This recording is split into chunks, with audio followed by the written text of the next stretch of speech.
Hello, everyone. Welcome. I'm glad you're all here. I know I didn't have the couple minute starting period for joining, so we'll give everybody a little bit to get in here. Send out a couple of promotional posts real quick.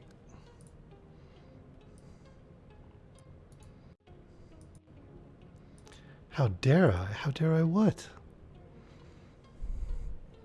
I believe I popped in to say hello to you and Panda instead of posting it up, but you know, maybe that's just me. Maybe I'm mistaken, and I didn't do it out of love for the two of you. Hello, little dude. How are you? This would be the first day of the new year for you, wouldn't it? Hey, J-Math. Glad you could make it.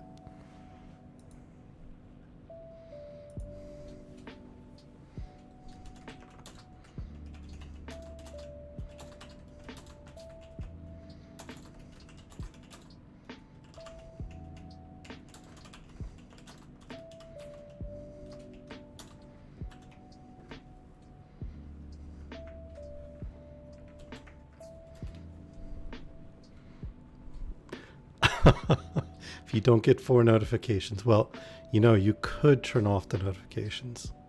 Also, are we in that many Discords together? I suppose we might be.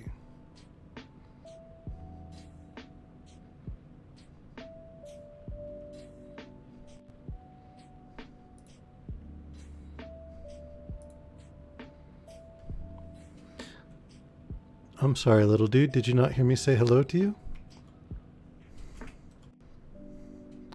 I promise I did. 100%. Cross my heart and hope to die. Well, I hope not to die, actually.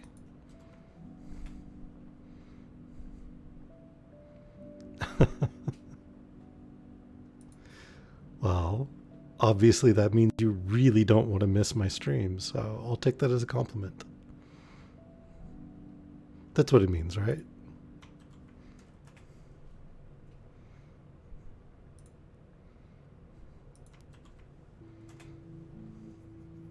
No dies? No. I do not plan to ever die.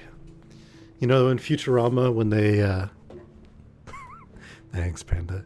In Futurama where a lot of the famous celebrities from our time have their heads in a jar. And sometimes they get put on robot bodies and that sort of thing. I would totally do that. I am absolutely fine being the grumpy, wizened old man head in a jar if that's what it takes to stick around. I mean, how else am I going to see Star Wars Episode 53? I mean, there are exoskeletons. You can already get kind of a robot body as is.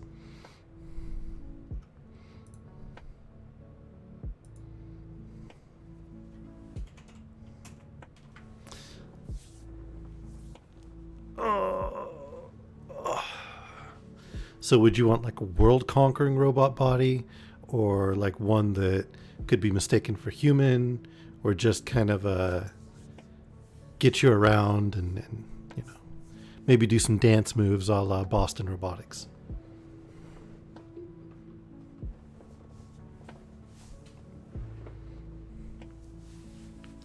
Well, I'm talking about episode 53 in like the main line, and they usually only do at most one mainline movie per year. So we got what? 53 years? Actually, I should make episode 53 just fine. Maybe episode 120, 130? Yeah, might need the robot body or the head in the jar to make episode 130. 53 should be doable, though.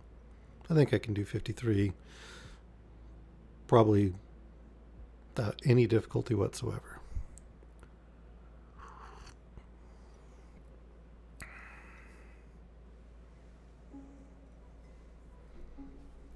Let's start with world dominating. Okay.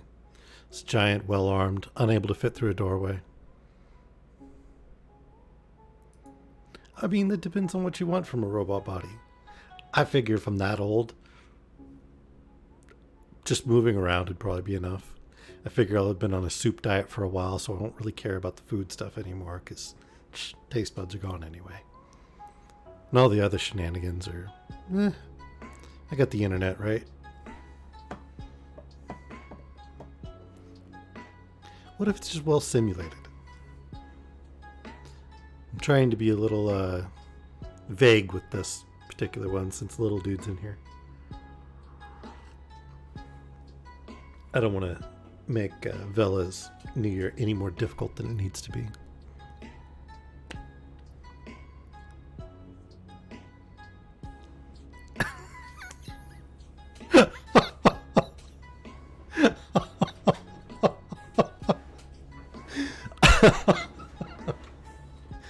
Well, I mean, there's probably going to be some form of elimination, waste processes and all that. Awkward. Can't even imagine a constipated robot. That would be awful. Something sharp and rusty, probably. Oh, Panda's just wanting to take a robot poop in 1500 years. Normal things. Panda stuff. Hashtag panda things. Anyway, once we hit the intermission today, we are going to do the first question of the Trivia Scavenger Hunt giveaway thing. Anybody excited for that? Anybody looking forward to it? Or am I the only one who thinks it's cool? I mean, I could be the only one who thinks it's cool.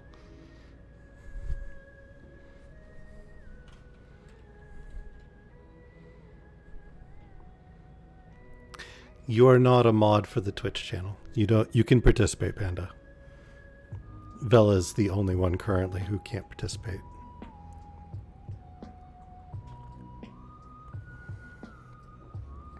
Though I might revise that if she doesn't help me figure out some questions. I just figured she'd be, into it, so I voluntold her. You know that thing where they say it's a volunteer, but it's not really volunteer?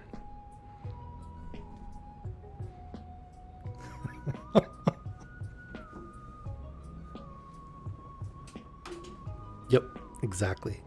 All the voluntolds.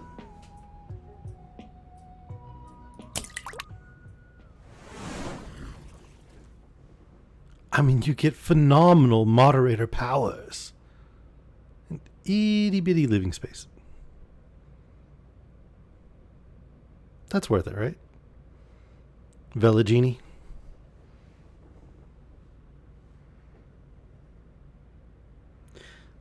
Now, I know it's been a while, but we were reading An Itinerant House and Other Stories by Miss Emma Frances Dawson.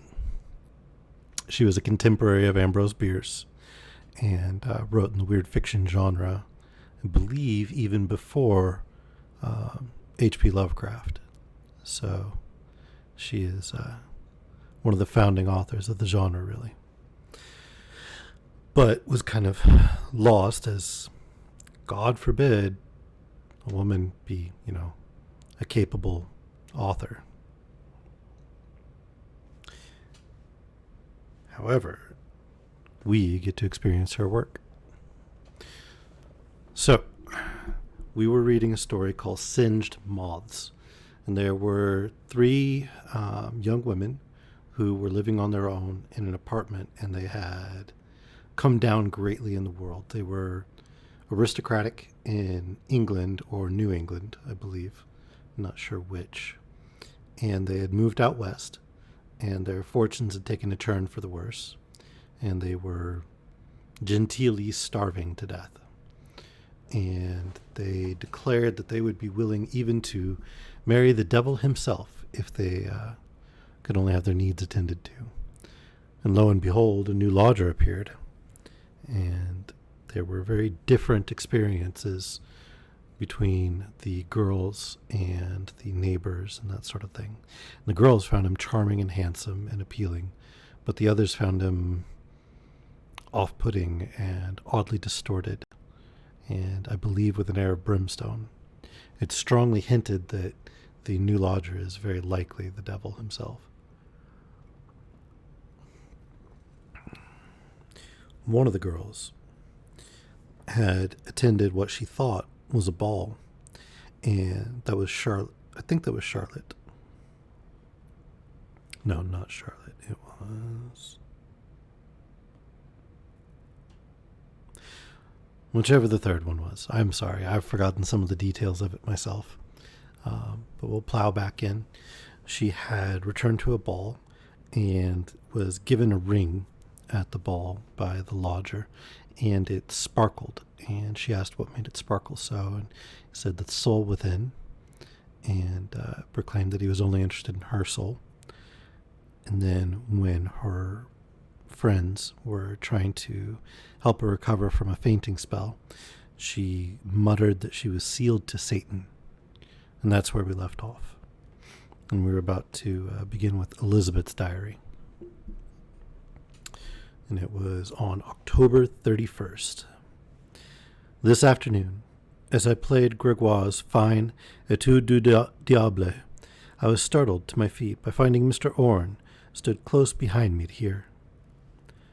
"Good, isn't it?" I asked. "Not the right thought," said he. "Listen." And he drew from his violin strains of dread meaning. "That is more unearthly," I said. "A spirit might play so." "And a wicked one," he answered. "The Mussulman legend runs that the devil is given leave to fill his spare time with music, song, love poetry, and dancing." "How is it that you can surpass all others?" I asked. "Because I have the will, the secret magic of success." "Teach me," I cried, "to win power, position." "Will you leave your sisters without farewell?" he asked, "and fly with me at 12 tonight, knowing no more of where you go than that you will have rank and sway beyond your wildest dreams?" He drew me to him. His burning lips touched mine. Then my sisters rushed in, with that new, watchful way of theirs, and he went out. This evening, as we sat together for the last time in our safe, warm, bright room, with a rising storm stirring all round the house, I could hardly keep from telling the girls that I was going abroad, and all that he had promised me. Indeed, I did hint about it, but they thought it was only one of her old daydreams, and Catherine, as if sure that hers was coming true, began to tell us how she should build her castle. Leaning proudly on the mantelpiece, she looked statuesque, as if the petrifying effect of wealth had begun. "But how sad it is," she said, "to think that death can bear me from it all." "My pictures," said Charlotte, "will live when I am gone." "Position," said I, "may be prized even then if we can look back." "Yez can take nothing wid ye," said Biddy, who had come in unheard, "but love." We all started, and then laughed in scorn. "Sure, the priest was tellin' only last Sunday," said she, "how St. Teresa could say nothing worse of the devil than, 'Poor wretch, he loves not.' Her notion of hell was that no love was there, but love is all we're sure of in heaven." "Biddy, have you come to preach a sermon?" I asked. "No, I beg your pardon. 'Tis All Souls' Eve, and I thought maybe yez would come to Vespers tonight. The music'll be fine." For a moment we thought of going. I half rose. Catherine went a step or two toward the door. Charlotte left her seat. Was it the unfelt wind which blows us on the shoals of destiny which drove us back? "Not now, Biddy," said I. "Some other time. Tonight, Charlotte is, at last, going to let us see her portrait of our lodger." "Don't you want to wait and see it?" Charlotte placed it where we could view it in the long glass, which had lights around it, like a shrine, Biddy said, as if she did not like it. As Charlotte unveiled it, Catherine and I cried in surprise, "This is not his likeness." And Biddy, laughing, said, not a bit like him." "It is not only better looking, but it is another man," said I. "There is no Spanish knight about him." "No, indeed," said Catherine. "The true type of an American, I call him." "Why, no," said I. "He is a pure German blonde." Biddy heard, half grinning, half frowning. "Oh, yez are all bewitched. And 'tis All Hallows' Eve," she said. "Come to the Holy Vespers, do." But we laughed and sent her off. And when she had gone, Mr. Orne suddenly stood in the door, as if he had sprung through the floor, and paused, looking at his picture. "Come and tell us," cried Catherine. "How is it that Charlotte could paint you in this way?" "No two persons see alike," he said. "One seems to different people to have as many characters, perhaps as many aspects. How few agree when speaking of any one." "But this," said Catherine, "has not your mouth, and you are neither light nor dark." "But this," said I, "has not your chin, nor your fair hair." "But this," said Charlotte, "has your dark curls. It is just like you, except the eyes, perhaps." Then we all stared wildly at each other. "But this," said Biddy, glancing in, with her bonnet on, "is All Souls' Eve, if yous would only come." "Where?" cried Mr. Orne, in a voice of scorn. But seeing him, she fled like lightning, and the outer door echoed like thunder after her. He soon followed. "But not to vespers," he said, laughing. Catherine, Charlotte, and I wrangled over the picture, till Charlotte screamed and put it by and sat at her desk to rhyme, while I at the piano, with precious minor keys, unlocked the inner gates of the realm of musing, and Catherine sat with open book on lap, but looking in the fire. Hours went by with no word between us. We did not heed when Biddy came home, nor know when Mr. Orne passed through the door, but found him with us again. "This is a fine gale," he said. "Bodies may be housed, but think of flitting souls going out into such a night." "Is it the wind and storm," cried Charlotte, "which set me to writing this?" And while the winds tore round the house in a witch's dance, she read to us, "After death.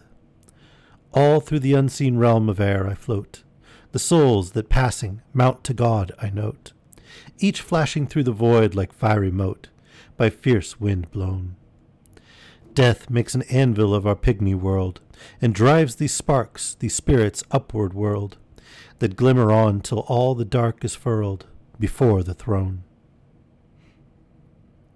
I would look back and linger yet. What can I feel but passionate regret, when I remember thy dear eyelids wet? What shall atone? But, borne by some resistless force, I go, to learn what but immortal spirits know, or faint and fading into darkness flow, dread path unknown. The earth becomes a distant waning star. What? Is this all? A memory floating far. My conscience for the dreaded judgment bar. And this alone? In the shadowed chimney corner, Mr. Orne nearly went out of sight as she read. He seemed coming and going by the flickering fire as she paused or went on, and at the end I thought he had left the room. But a sudden glow of the fire showed that there he sat.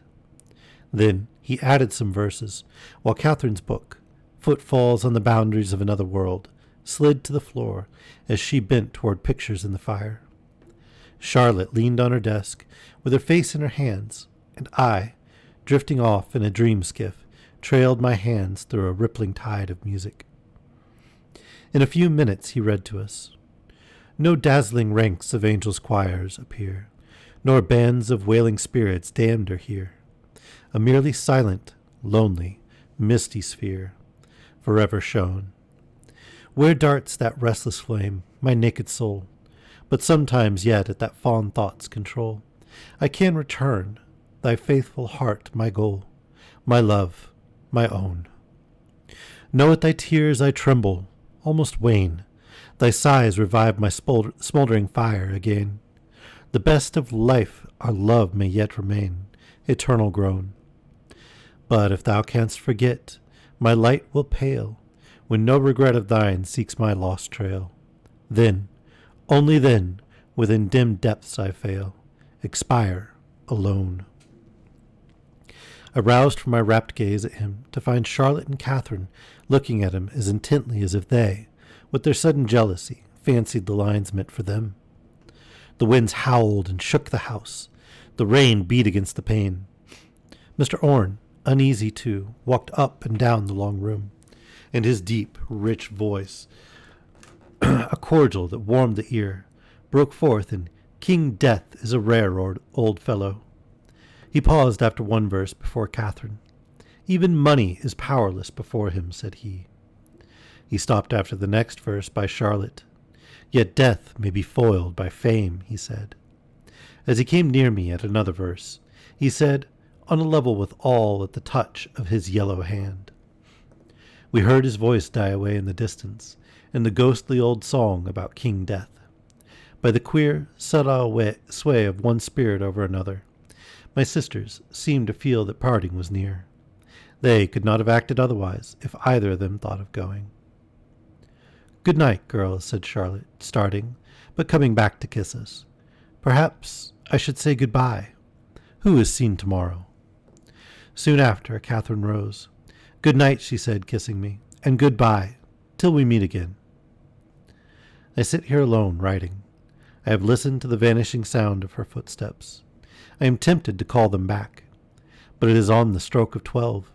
The storm rages still more wildly. An awful night to be out. What a surprise is in store for my sisters. When I next see them, how strange will be our meeting. Biddy gossips again. "Sure, and it's the kind of ye, Mrs. O'Shane, to come in this pouring rain tonight. Give me the umbrell, and you sit down by the fire. Yes, it has stormed night and day for a week, ever since All Hallows Eve. Heaven save us." Tell you all about it? Oh, they got worse and worse, all three wild in love with him, and that jealous that they didn't want one of them to be alone with him. Now, he was all wrapped up in Miss Elizabeth, playing her duets with his witch of a fiddle, showing her how to write music and talking of his high rank at home. Then just the same with Miss Charlotte, teaching her how to mix colours and touching up her pictures and telling her she was a wonder and folk wouldn't forget her, and writing verses with her, and just as deep with Miss Catherine, planning how she was to make her fortune in no time, and always showing off in some way how rich he was. How did I know his ways so well? Didn't I used to be going through the hall quite careless, and hear it all? Ye may learn a good deal that way, but never hurrying yourself. Many's the time he nearly caught me, but I got in the dark corner, with my apron over my head, quaking as he went by. But at last he got a dog, an awful big black crater, with eyes like coals, and I had to cape down here. I did talk to them. I couldn't make them see him as I did, try as much as I would. You might as well warn water not to run downhill. And he, winding round them like a snake, I used to think, may the holy saints cape us. Is that the only shutters knocking? Let us say a prayer or two. It makes me shake to think of him now. About the morning after All Souls' Eve, is it? Listen to this, then. His sketches and verses they thought so much of had turned to black paper. They each had his picture, they called it, but neither one looked like him, and that morning they had sunk to a little heap of ashes under where they had hung. And Miss Elizabeth's portrait of him was never as she thought she left it, nor as her sisters thought it looked, but it was like him as I saw him, only it had no eyes. If you'll believe it, each one showed me that night a fine necklace the strange man had given her, a secret from the others. It was good as a play to see them coming, one after the other on the same errand. Poor dears, bless us and save us. Don't move your chair with such a sudden noise, it makes me jump. And don't keep looking behind you. Miss Charlotte's was coral, all carved into little imps. Miss Elizabeth's was like great coals of fire, carbuncles, she said 'twas. And Miss Catherine's was like little red sparks, rubies she called them, and said it must have cost a great deal of money. But next morning, their bureau drawers, where they kept their fine things, held no necklaces, nothing but a heap of dead leaves and dust and pebbles. No, it was only a red line round the throat each wore for a chain at daylight. Dead then, dead as Pharaoh. Yes, he was gone, and they will not find him either, though the police and reporters call me a crazy old woman to doubt it. But I'm sure they'll have their trouble for their pains. Where is he? The divil knows. And again, just reading the dialect as written. But, yeah. So I guess be really careful about who you date. And if you and your friends or sisters all see him differently, maybe you should pay attention to that and think that he's putting on a mask and pretending to be something he's not.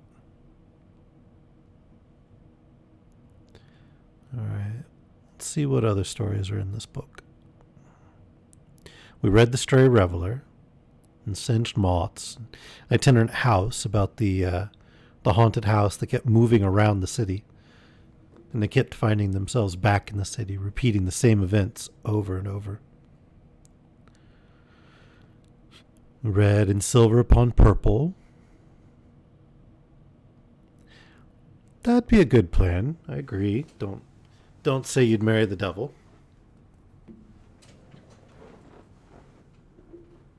Solid planning there. I agree.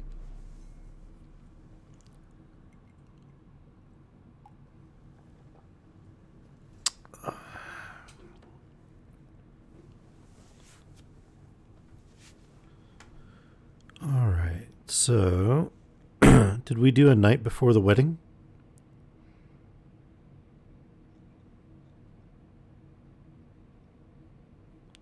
Let's see if we did or not.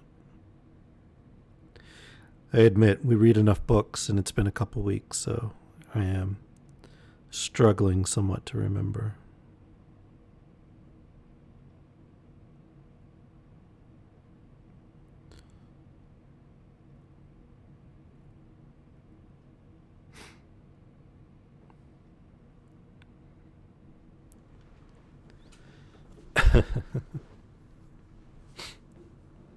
All right.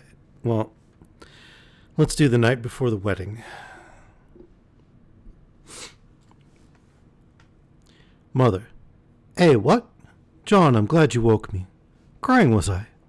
Oh, it seemed as if I had married Seth instead of you. Yet it was bitter to lose the years that you and I have been dear to each other. May our girl be half as happy. Father says, There, Anne.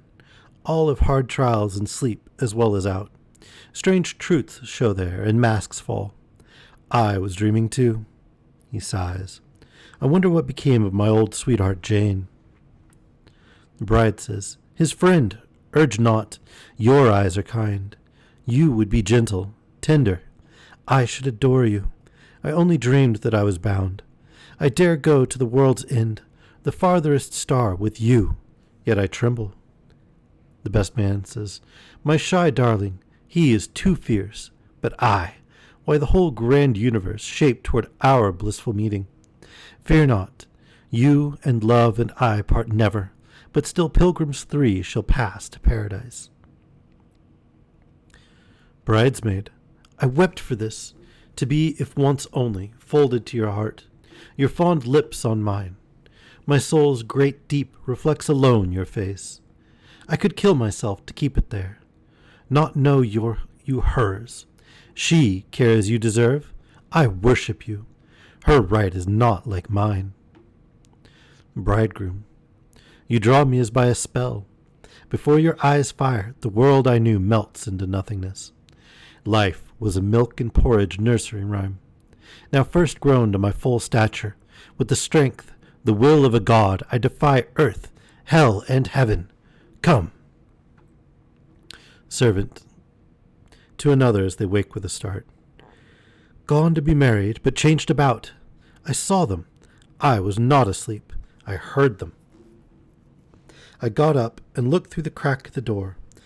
Downstairs went one couple at a time, queer-looking, like spirits. And watchdog. They came out. Where did they go? Dust rises in the road as from carriages rolling off opposite ways. 2 o'clock in a full moon. And sudden baying. Powers of air.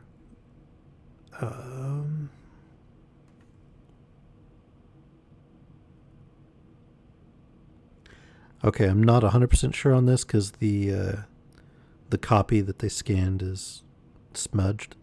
But powers of air, whom dull man deceives, I see you. I know your work, tingling sleepers' thoughts with luring, mocking, heart-rending hints of what might be. That was extremely short.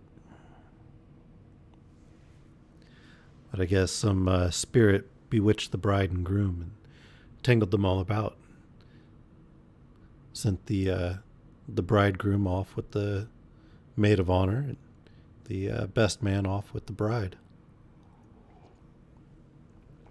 Well, I suppose if everybody's happy that way, it's all right.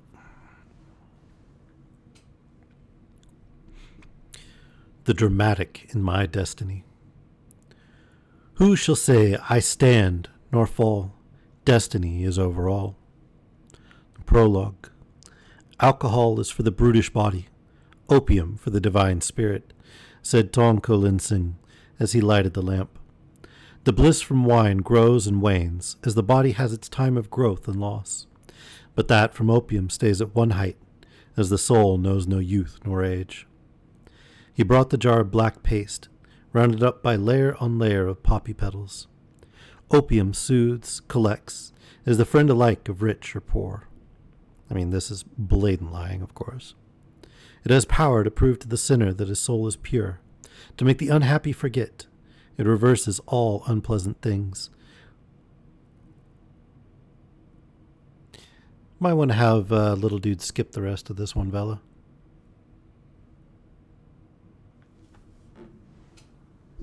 I'll give you a minute.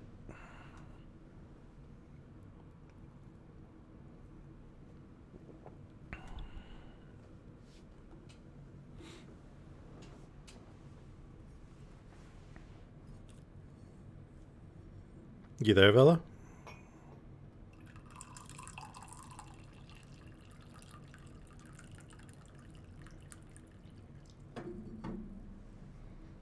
Alright, guys, let me DM Vela real quick. Oh, okay, good. I'll continue as soon as you say it's ready. Sorry about the break, guys. This is just not a little one friendly one.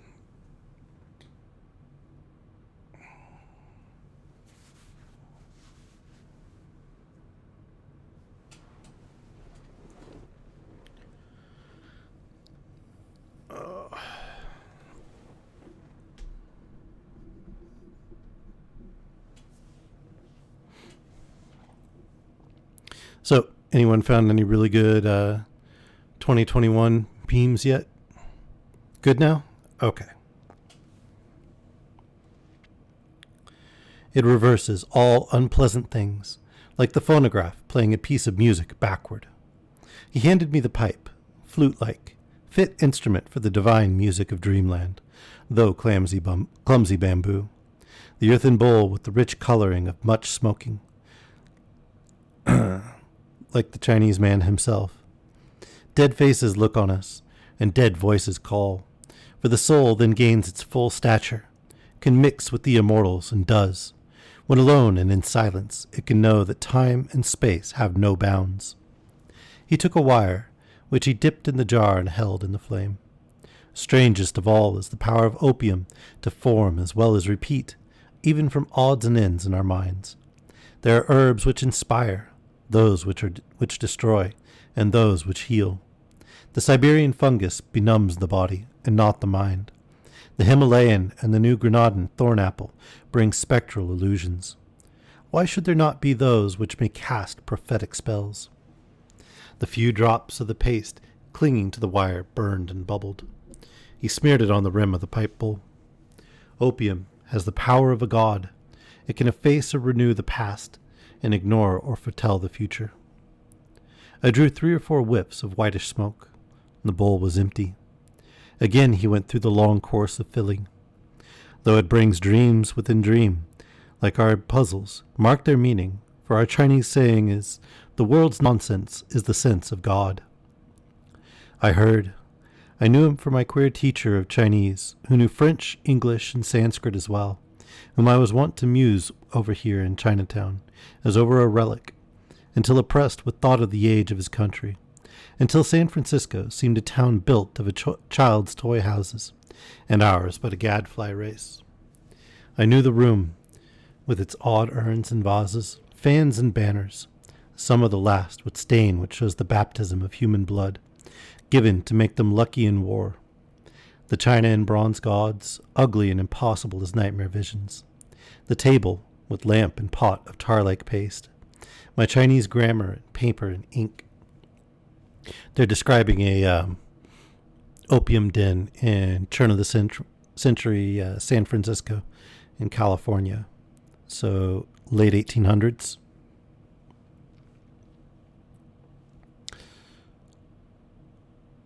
The other table, with its jar of sweetmeats, covered with classical quotations, basket of queer, soft-shelled nuts, and bottle of Samshu rice brandy, the much-prized gift. A Lin Chow coffin standing up in the corner. The mantelpiece, with Tongkolin Singh's worn lot of books, where the great poet Ling Cixin leaned on Shakespeare. Sakuntala stood beside Paul and Virginia. Robinson Crusoe nudged Confucius and Hao Thong, and Cinderella sat on Lao Tse, and hanging above them a great dragon kite, which would need a man to control it. I knew the Chinese lily, standing in the pebbles at the bottom of a clear bowl of water on the windowsill, by a globe of goldfish, and beyond, the street, for it was in the region bounded by Kearny, Stockton, Sacramento, and Pacific streets, where 50,000 aliens make an alien city. A city as Chinese as Beijing, except for the buildings and landscape, and not unlike the narrow, dingy, thronged streets with dingy brick piles of Shanghai. The cafe across the way, with green latticework and gilding, and gay colors in its gallery. The lottery man next door, setting in order his little black book covered with great spots like blood. The rattle of dice coming from the half-open basement next to us. The cries of stray vendors of sweetmeats. No sound of any language but the Chinese, too cramped for all the changes of life's emotions, with its accent unswerving as fate. The only women among the passers-by, shuffling with stiff outworks of shining hair, bright with tinsel and paper flowers, and wide sleeves waving like bat wings, broad fans and spread umbrellas and red silk handkerchiefs. Sometimes in one of these, a baby slung over its mother's back. Perhaps one less gaily dressed up tottered on goat feet between two children who held her up. I imagine that would be referring to the foot bindings. Little children like gaudy butterflies in green and gold, purple and scarlet, crimson and white. Boys in gilt-fringed caps, and girls with hair gummed into spread sails, and decked like their elders, an endless line of dark, mysterious forms, with muffling blouse and flaunting queue, the rank, poisonous undergrowth in our forest of men. I was idly aware of all of this. I knew that I, York Rees, quite carefree and happy, had nothing to dread. I calmly dropped down the tide of sleep. But what was this vivid and awful dream, all in bright hues and deeper shadows, and more sharply real than dreamland seems, without the magic touches of opium? As if looking in a mirror, like the Lady of Shalott, I saw all past scenes at once as a great whole. Against the mystic gloom of opium, everything stood out as the night shows the stars. The soul had a mood that could focus all since the making of the world, and only then knew how far off, fading, stretched the bounds of time, the untold reach of the universe, which we wrongly think we daily see and know. I saw into it all as a leader reads an opera score. I was unused to dreaming, being seldom alone and without time for long walks, and I wondered when my own mind mocked me with odd bits it held, jumbled and awry, like my own likeness in rippling water. Mostly what I had once thought of, but not as I thought it. Past events started forth, not as what I had gone through with, but as a part of my inner sense, with old fancies about passing trifles, as when one, though wrapped in some strong feeling, may yet mark the number of notes in a bird's song, or a boughs to a tree, or petals to a flower, as if the mind must be double, we think. But in my dream, I learned that it is yet more complex. In the vast poppy fields of Bengal, likened to green lakes where lilies bloom, near the holy city of Benares, which dates itself back to creation, I idly plucked a white blossom on a lonely stalk, and flung it down, whence it at once changed to a shapeless form which chased me.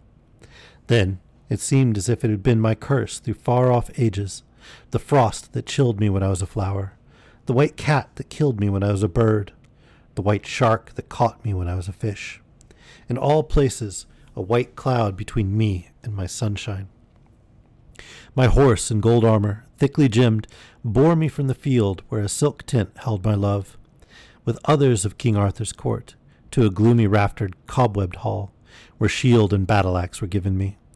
And soon I wept over the shattered helm of one whom I had loved, and yet killed. Where silver cressets shone behind diamond panes, and dragon banners flew from gilded turrets of my castle, I waited at a postern in the wall for a note from my lady fair. But the pale spectre of a scorned lover told me she was dead. Through the lapse of ages, over strange lands, an old and new world town or wild, I often lost my way, but never the sense of an unseen foe.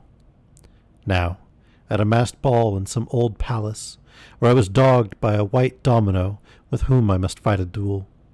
Then, in the red glare of the southern moon in the Arizona desert, through stillness overwhelming as noise, I fled from a figure hid in a moquai blanket.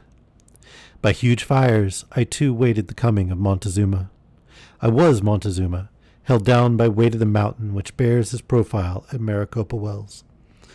My great white shadow flitted after me across the red and yellow of Colorado scenery. In the awful depths of Gypsum Canyon, I gazed in despair up at the round, well-like heights for a chance to flee from it. At the Royal Gorge, peering from the cliff straight down for over 2,000 feet, I gladly saw it at the base. Eased, I stood on a mountaintop, where as I turned, I saw the four seasons, most wonderful view that could be brought by a wizard of old to a king's windows. But here, I suddenly found a white mist that churned as I did, and strove to shape itself to my form. Crossing the plains of Nevada, it was the white dust which choked and blinded me from sight of the pink and purple mist-veiled peaks. In a Mexican mine, at a shrine to the Virgin, cut in the rock where her lamp glowed through lasting night, it was the large white bead of my rosary of Job's tears, which took my thoughts from prayer and broke my vows. Again it was the mirage of Arizona midnights or noons, and I was one of the coyotes who leave their holes to howl. It was a specter that strove to burden me with the secret of the prehistoric ruins of the Casa Grande. It brooded as a mist over the Colorado River, while I hid in its depths, a corpse, as if it might be my ghost. Here I could have been safe, since that stream does not give up its dead. But as a small bird I was forced to cross a wide sea, chased through days and nights by a great white gull. Lost in the jungle of a Chinese forest, I suddenly came to a clearing where beetle and glowworm were staking out a grave for someone near and dear to me, whose death I could not hinder. I watched until they began to mark a second grave. Oh, for whom?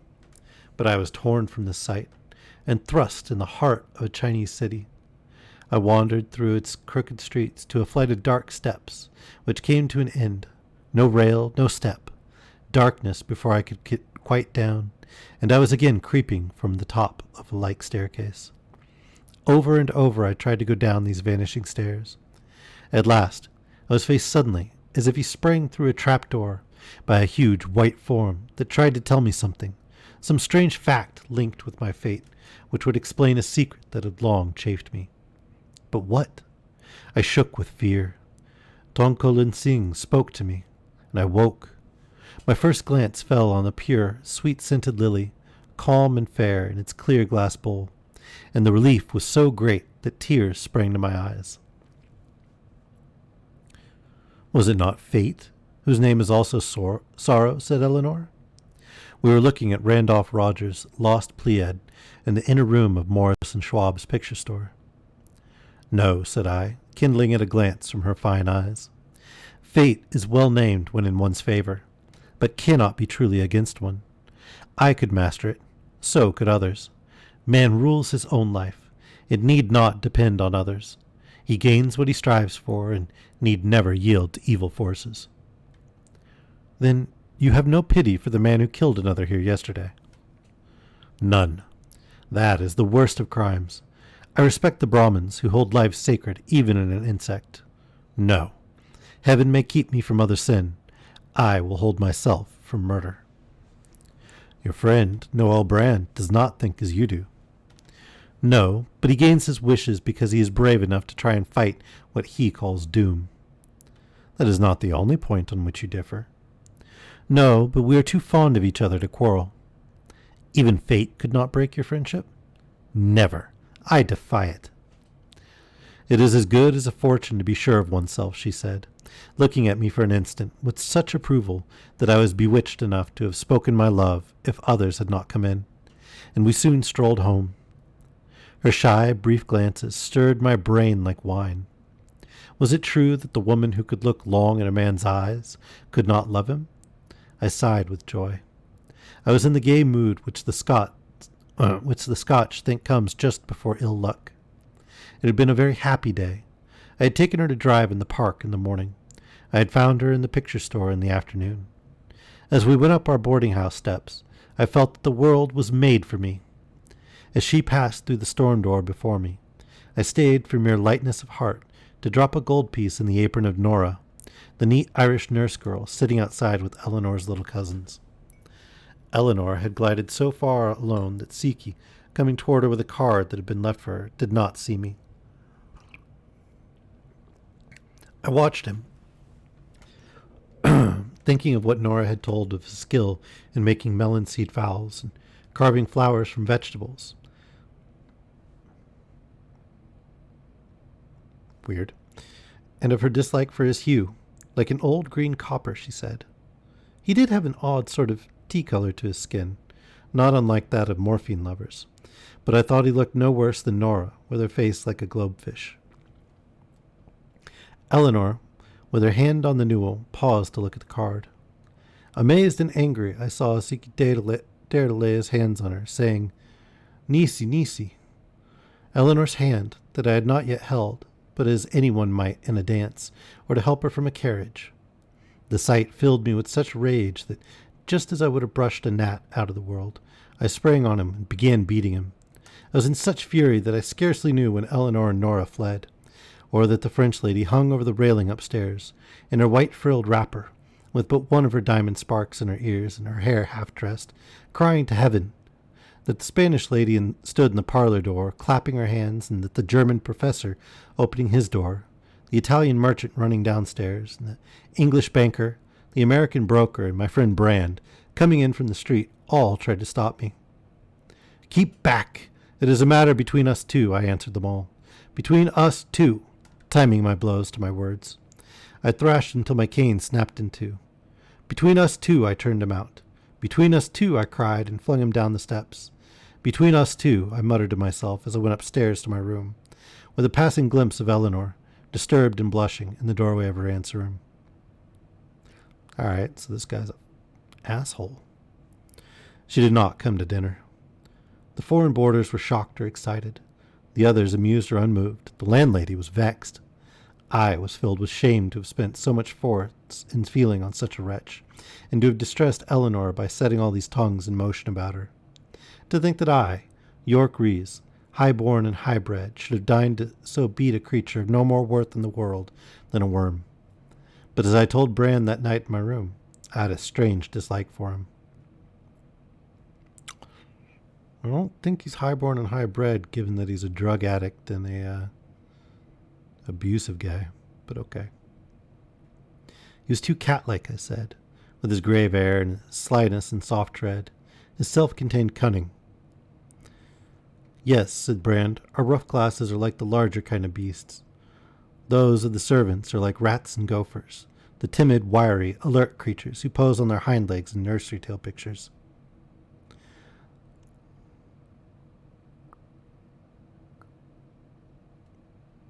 All right, we're moving on. Sorry, she may have been an early female author for Weird Fiction and may have written some good stories, but I'm not reading that one or anymore in that book.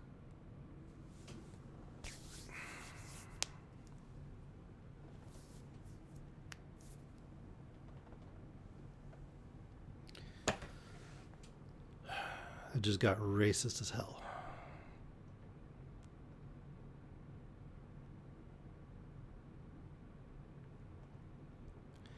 I don't know. At this rate, I think I might start pre-reading books. I know that I like the idea of discovering them on stream with you guys, but the problem with these public domain books and these older works is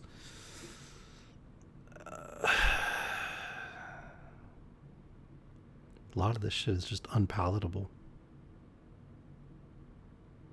I'm sorry, but it is. I can't read that crap.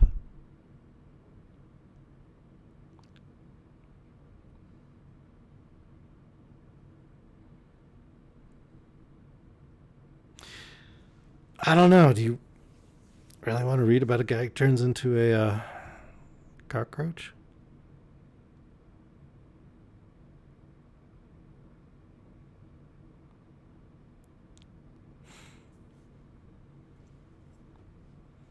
I've read Kafka. I've read him in the past. I know, but at the same time, Sparky, that doesn't mean that I need their words in my mouth, you know? Because in some ways, when you read this, it's an implicit endorsement of some of them. Even if it's not the way I feel, it's still, I'm putting it out in the world, you know?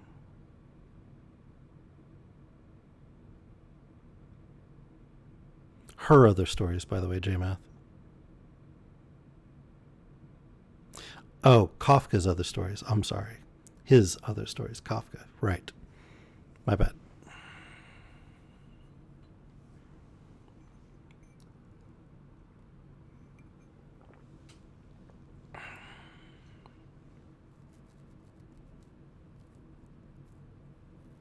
Well, I mean, can we really...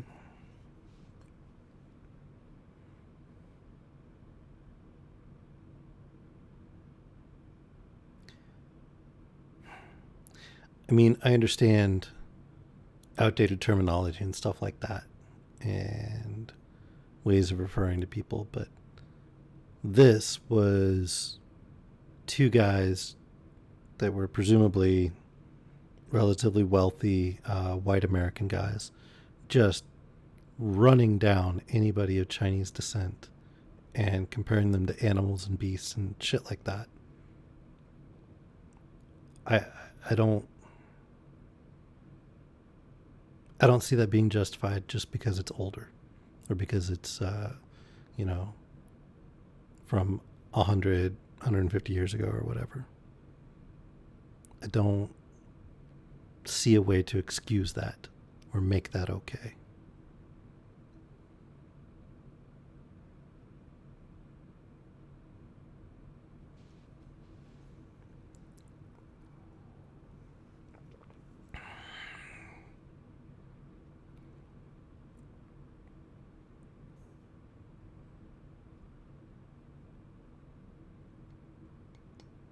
I was so excited too because that author is,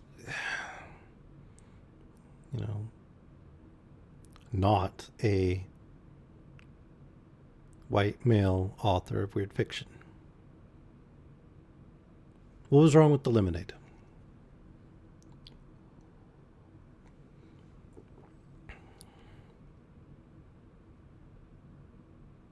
Oops. Yeah, it should dissolve into the water, not caramelize.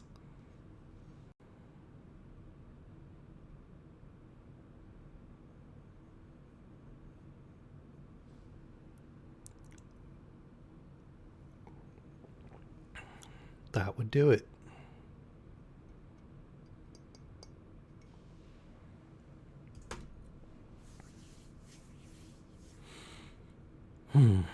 Well,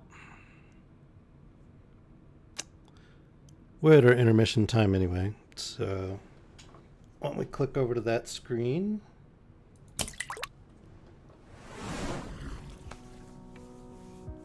And I promised you guys a question. So, everybody ready? Hey, Vela, if you want, Little Dude can totally participate in this if he wants to.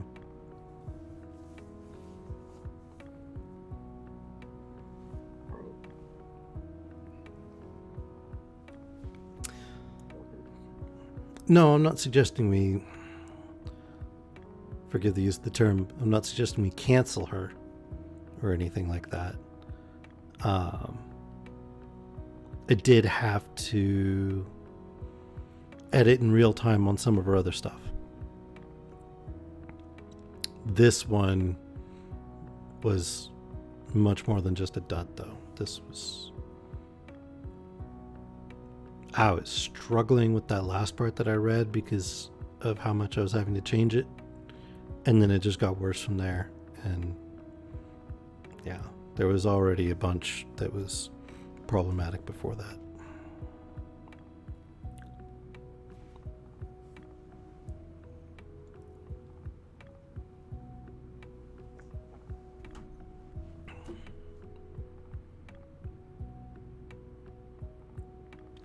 So,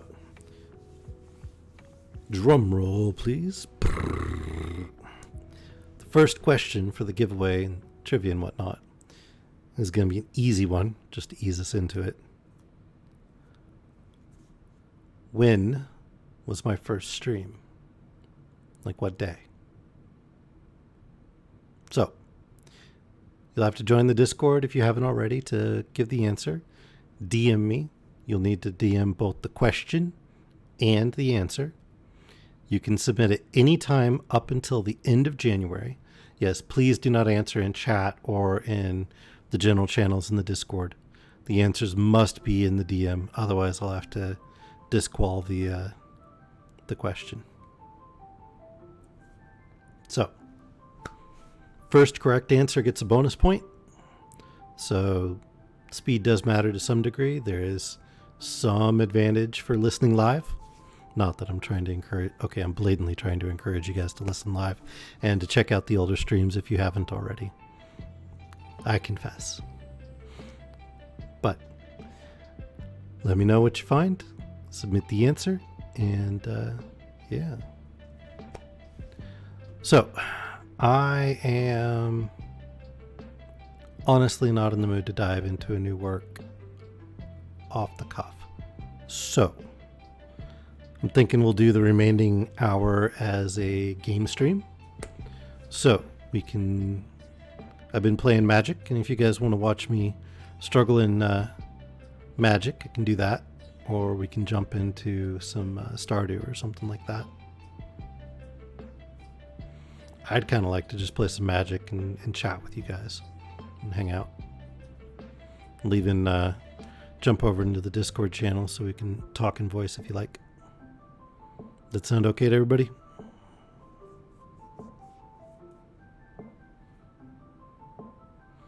Chill out. You guys can watch me get my butt kicked. If any of you have Magic the Gathering Arena, it's free to play. And just hit me up with your friend code and we can do some challenges and stuff. You can join in the Beat Obvious Down. I can, but if I'm gonna do that, then it's going to be only one answer. You can't like try and correct it or anything.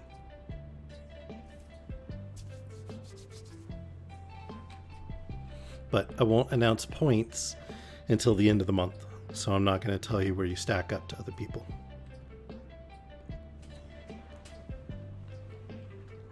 I don't want anybody getting demotivated. And since you can answer at any time, people could certainly come from behind on the last couple of days.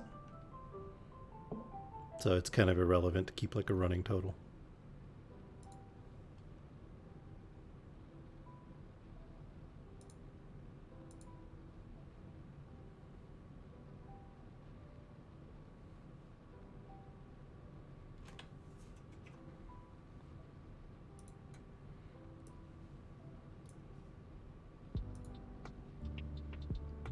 Alright, so we're going to switch over to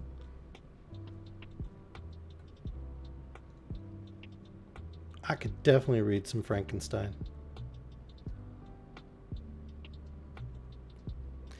I will keep a list, but I am not posting a list.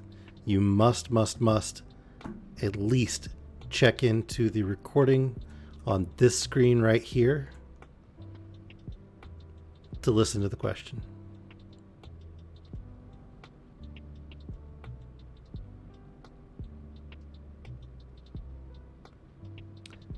Dude, I could get down with some H.G. Wells. There was this one story that, as a kid, just scared the bejesus out of me. It was about these like oversized, really aggressive ants, and for whatever reason, that just really got me.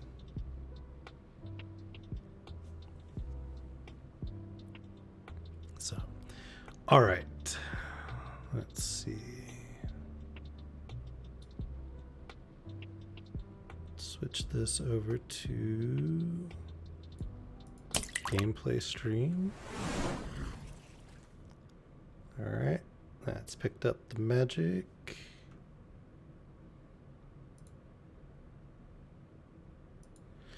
And let's update Twitch real quick.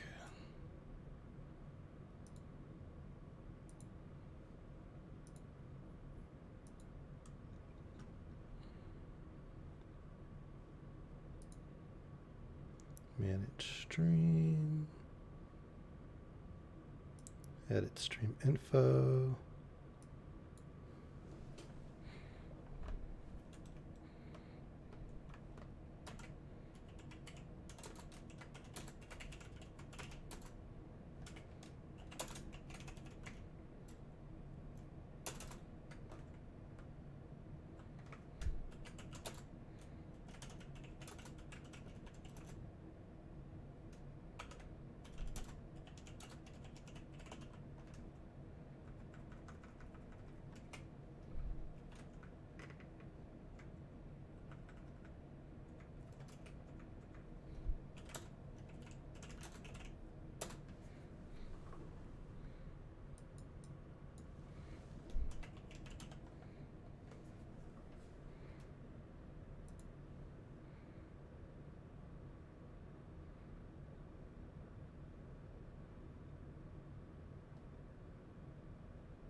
All right, and we're updated. Pop over into the Discord and then we can get going.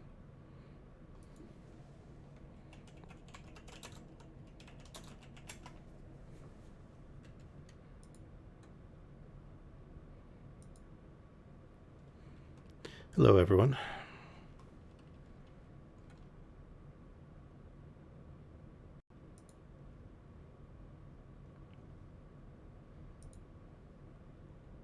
You guys can still hear me from the stream, right?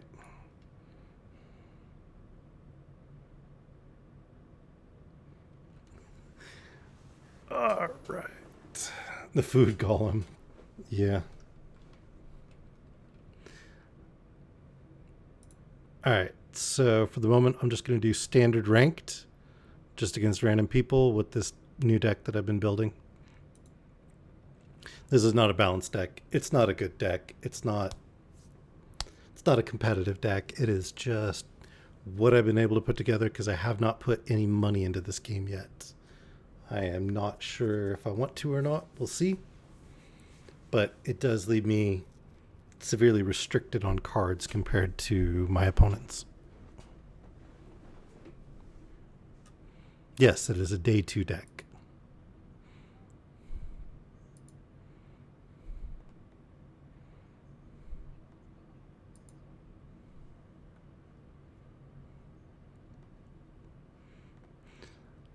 All right, so I've only got 2 lands. I don't actually have any creatures, so I'm going to go ahead and mulligan.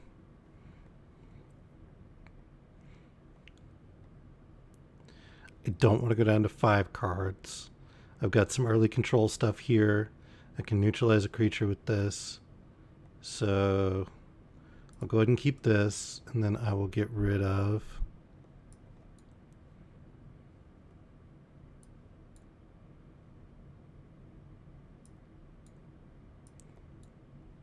I hate getting rid of the enchantment control, but I gotta get rid of something, and I don't want to get rid of my only creature. So we'll throw our swamp out there. That way if he plays an early creature, I can use Compound Fracture to get rid of it.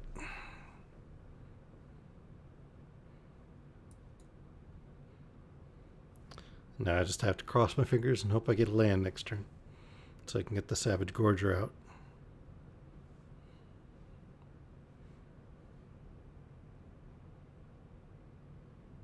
Hey, it's a gecko.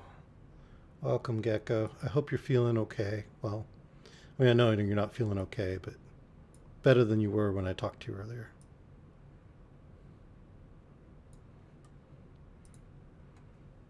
All right. Yeah, I know. I'm taking too much time. Don't like that thing. Not a whole lot I can do about it at the moment, though.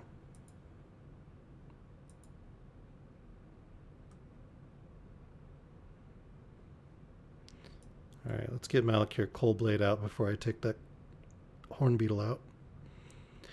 When that Horn Beetle dies, it'll give a +1/+1 to Malakir.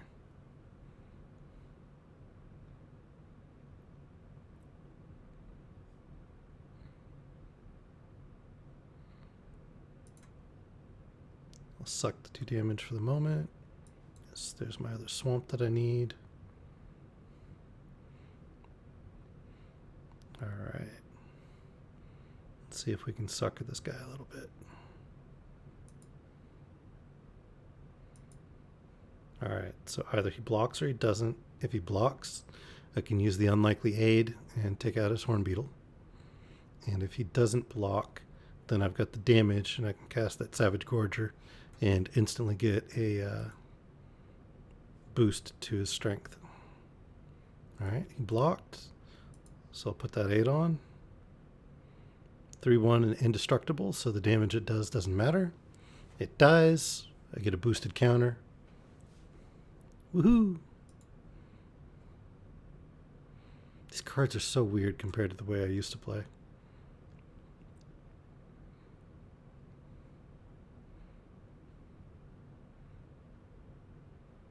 Don't like that so much.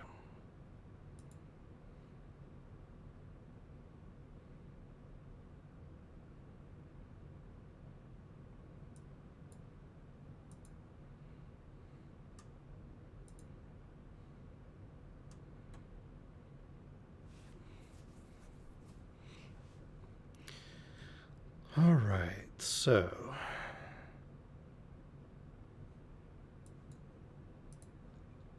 get rid of them as a blocker. They're neutralized now, although they can still spit out those little spiders. And I can attack with that one. Do a little bit of damage in return.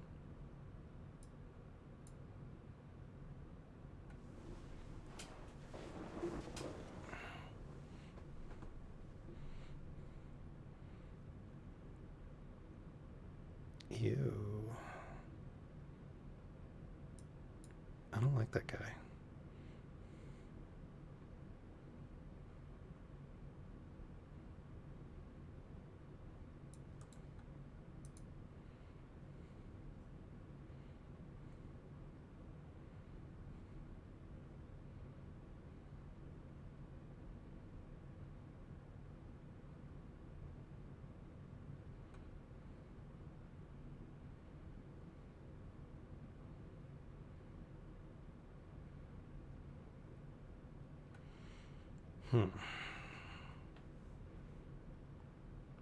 So, because we have this one in the graveyard, and do this, it's going to do it -2, -2,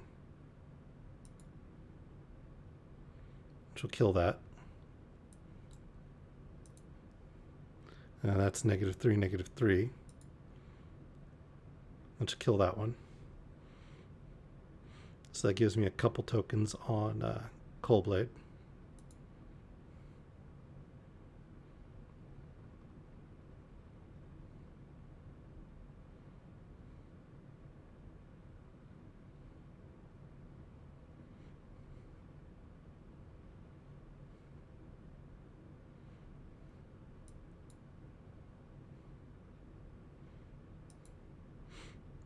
I'll save that to help me if I block.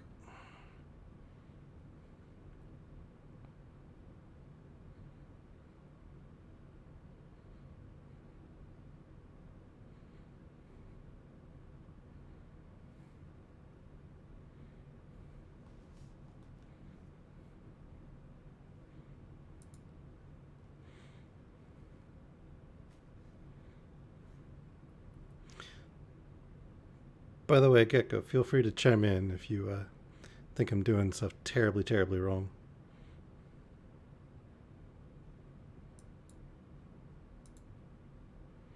Because I likely am. Still don't get at this mutation stuff.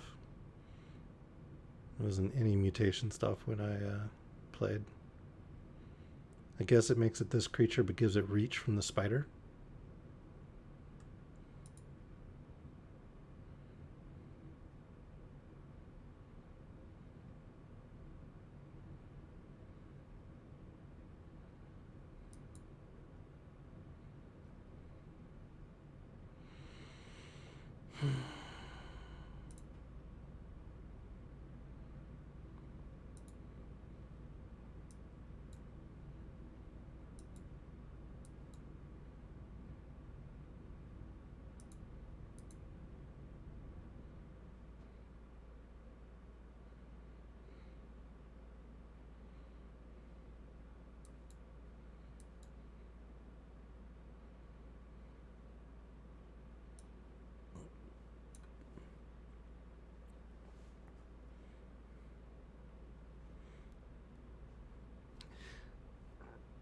You're smiling and nodding like you know what I'm saying, what I'm talking about.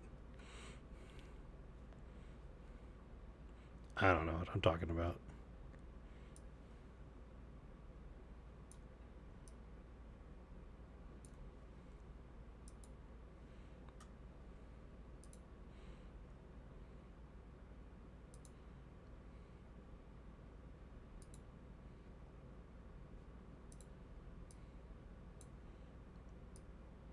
All right, there we go. Now I can actually see the chat.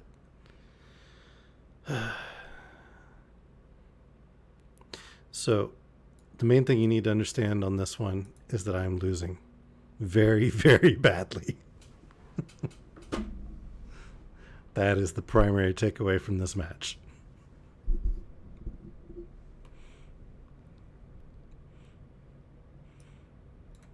Yeah, look at that. Oh, hey, I got my impassioned orator. He is going to talk so much, he's going to use his words. And all these raiders right here that would otherwise just wipe me out are going to turn and they're going to walk away. Because it's definitely how that works. You can ask Vela. Vela knows. That's how it works. Use your words, and the raiders go away.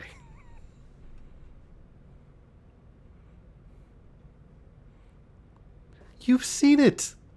Granted, it was a different game, and it was my words, and it was people, not cards, but still.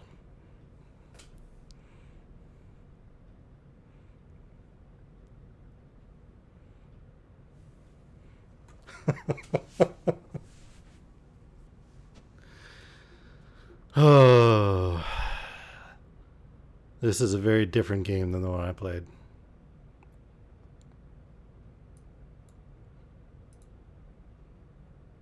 I'm really dead. I am so very, very dead. That was humiliating.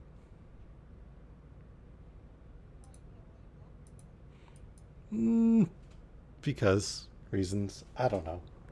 It seemed like the thing to do. That is the only like avatar thing that I've unlocked so far, so that's what I got.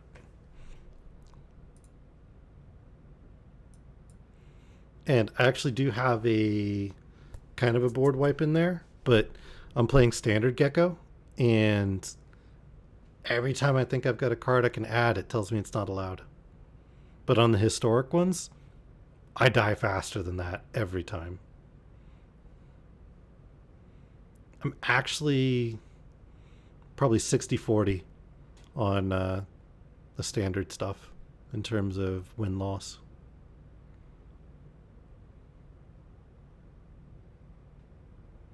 I can't get this mana ratio right, though. Ew.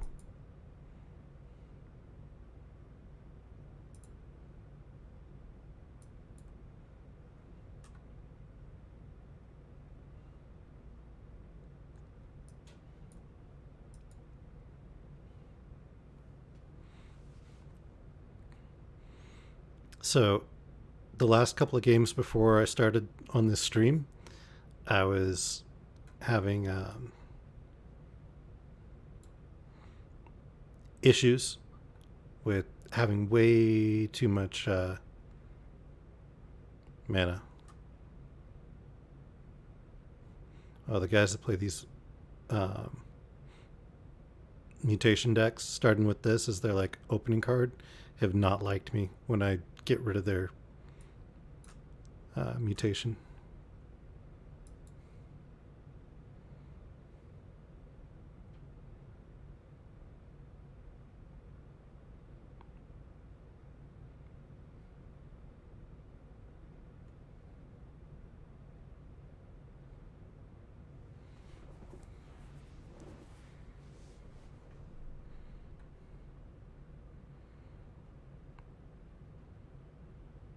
And of course, you put the death touch on it. Stupid death touch.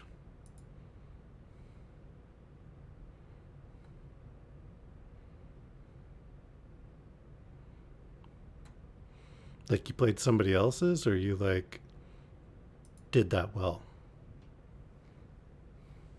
And what's F and M?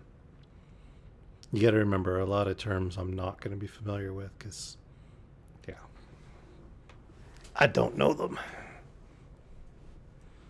What is it? Huffmaster Liger.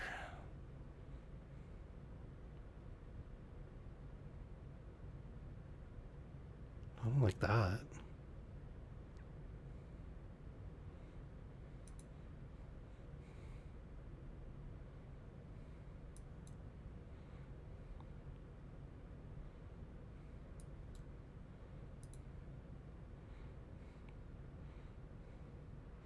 Friday Night Magic. Okay.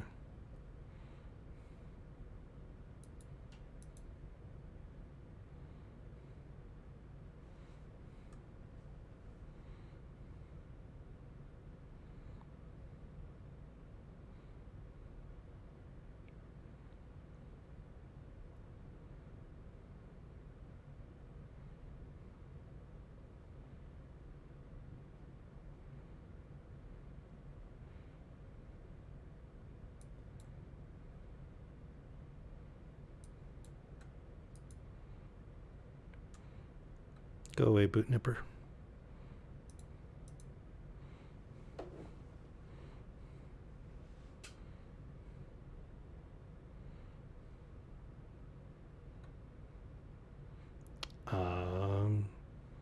There's a Giga on green.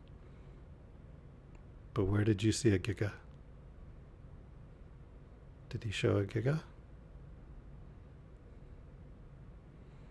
Giga's 1010. It's gross. I don't like it.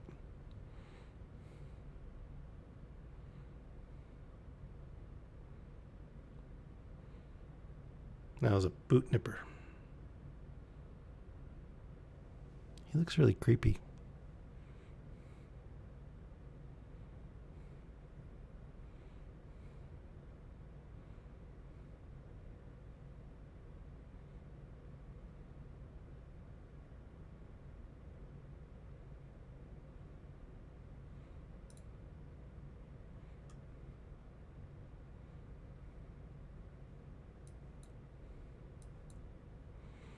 You know, if I had any of my life gain cards, that would be nice. I mean, fair enough.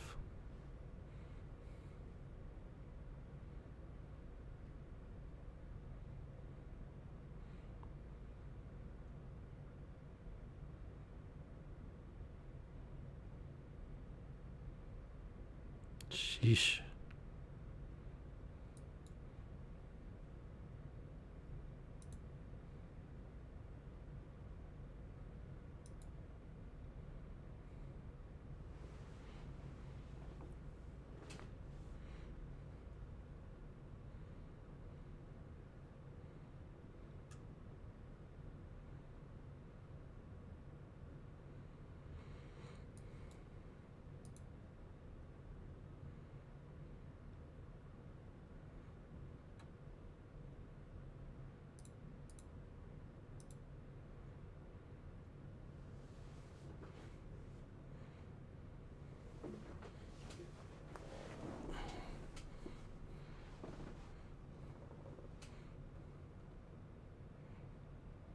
Dang boot nipper.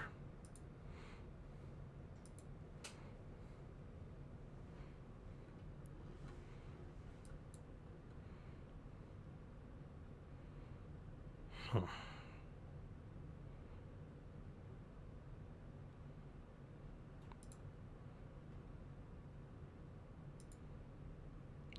I bet he's not willing to sacrifice the boot nipper. Yeah, I called it. He wants that boot nipper as a guarantee that the cold blade can't hit him.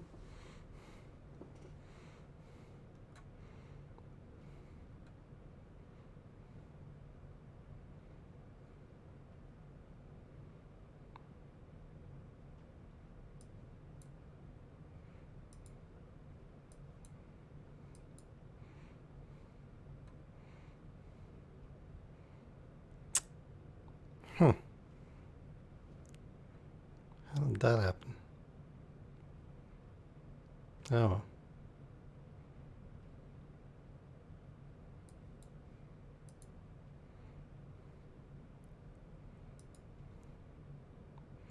This is such a fun card.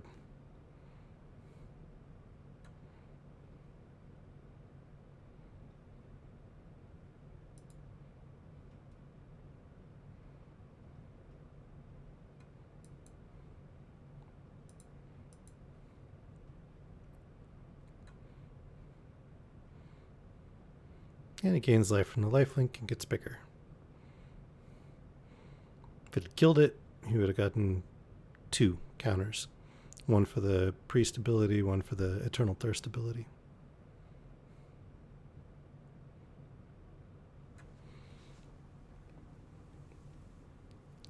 Oh, Gecko, can you explain to me this mutation thing again? I know you tried teaching me about it, but like, what's the benefit of it versus summoning additional creatures? Is there any benefit to it?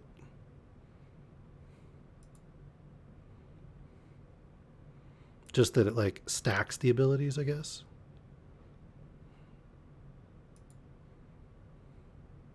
Is it going to give it the creature or suck the damage, do you think?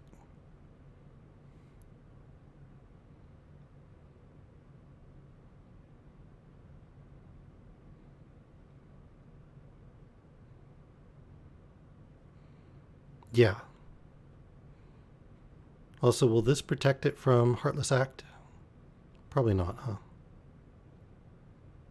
Because it's just removing 3 counters. No. This is non-human or both.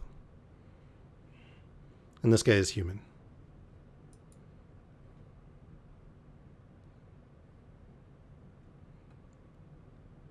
Yeah.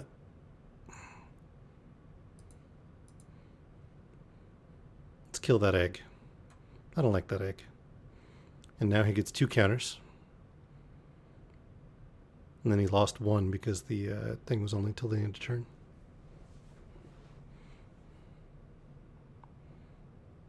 Yeah, I don't have any hexproof cards. Well, I mean, I have that one guy that gets like, you pick even or odd, and he's immune to even or odd stuff.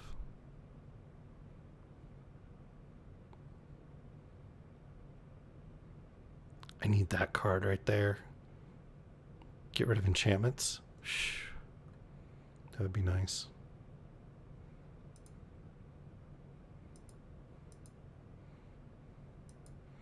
All right, let's go. We'll duel. I'll poke you, you poke me. There was one earlier where I was doing okay at first. This guy kept bringing out these really big creatures, and I kept neutralizing them so that they couldn't do anything or killing them. And then I had my little 1/1 guy, and I just kept going boop the nose, over and over.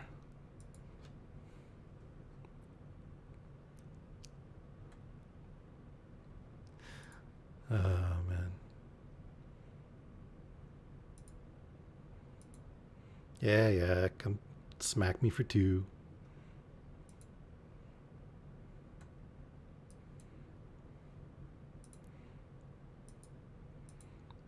Alright, he can block, but I'll gain 2 counters if he does, or 1 if he just sucks the damage.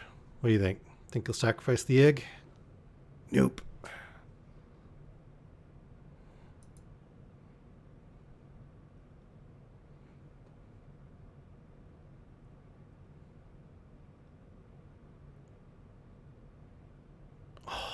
That's mean. Don't make my guy go away. It's not nice. Can't believe you just did that. What a jerk.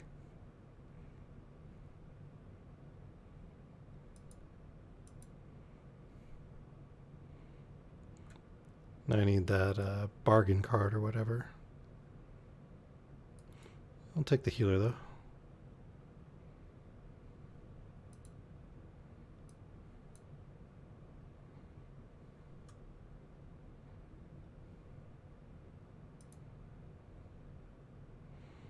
Okay, so indestructible versus death touch. How's that work? Will death touch still kill him? Or will it be okay because it's got the indestructible?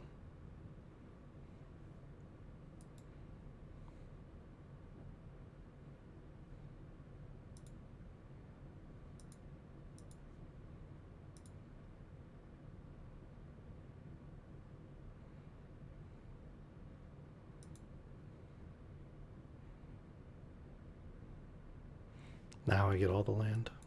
Could have used it at first. Well, let's find out.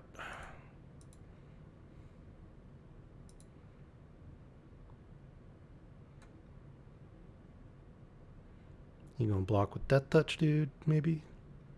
Yep. Indestructible. Do we survive? Yes. Awesome.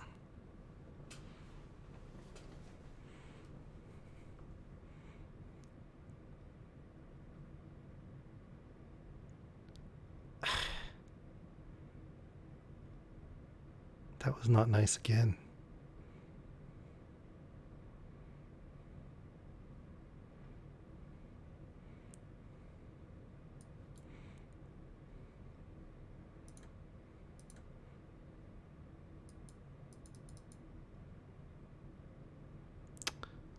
The death touch counts as a counter.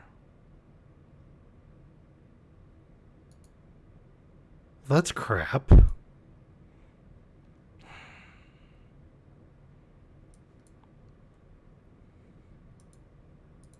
But I can get rid of death touch, right? Alright, I guess that's better than nothing.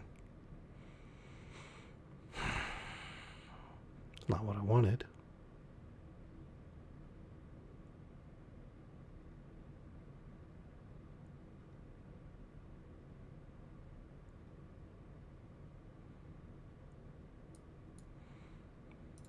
Oh, that's gross. So close. 4 hit points. All I gotta do is 4 points of damage.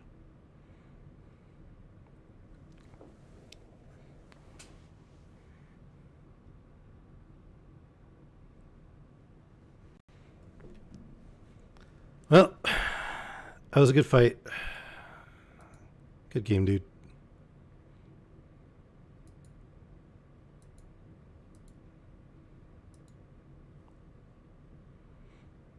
Draw's a little bit different. I think I might have won that one. It was a good fight, though. Can't be mad about that.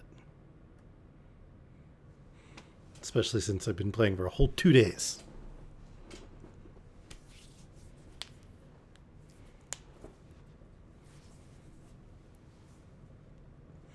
Man, I wish I could bring my old deck into this.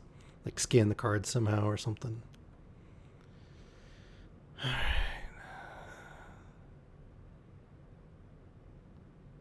Well, I'll keep it, I guess. Hate having a mulligan over and over again.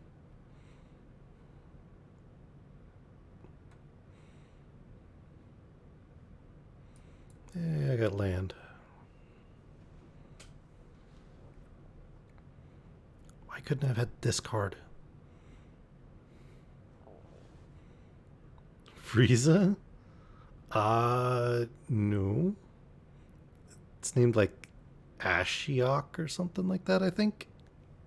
I'm not actually sure.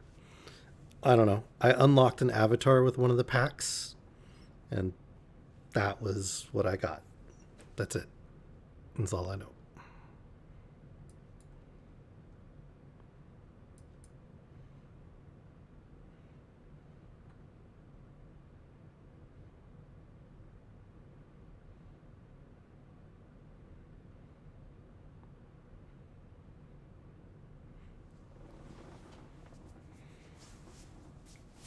I mean, I think Frieza from Dragon Ball Z would wipe the floor with this dude, flame hand or not.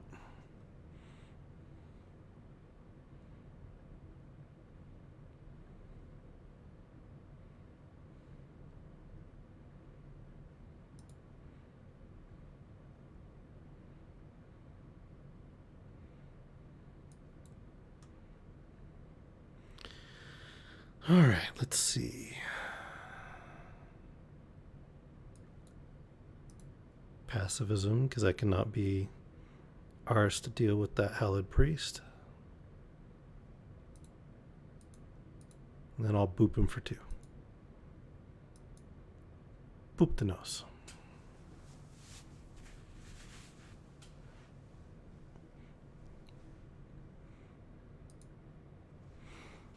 Way more than 5 what?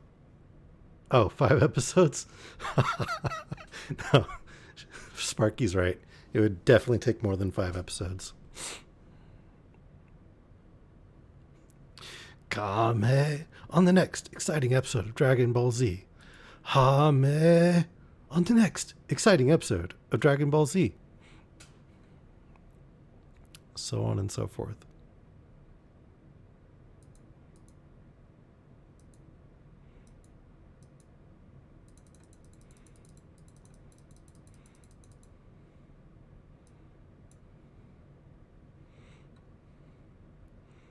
One word takes 5 episodes, unless Frieza uses the laser finger. What do you mean your husband got killed?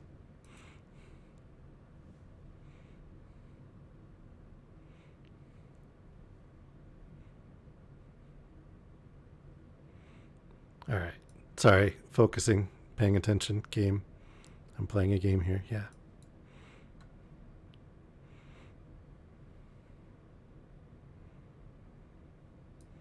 All right. Let's get our healer out. Hey, and I get a white cat creature. Yes.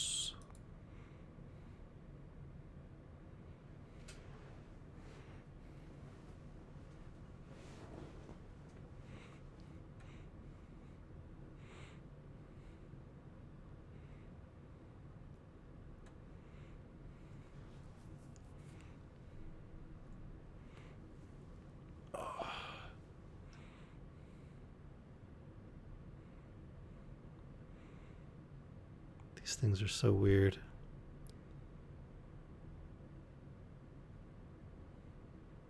You exiled my healer. Jackass.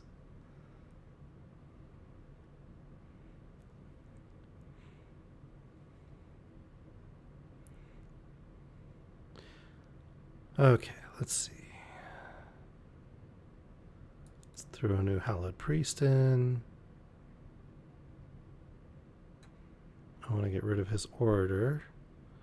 So let's see if we can sucker him into blocking. I don't care if I lose the cat. What do you think? Think he'll block?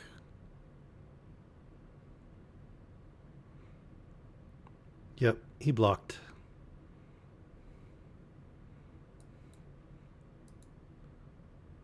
Down you go, dude. Thank you.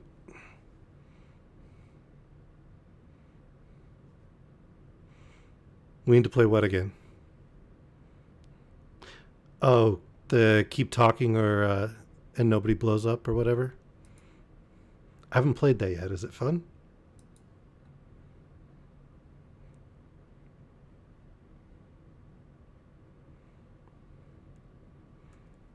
Okay.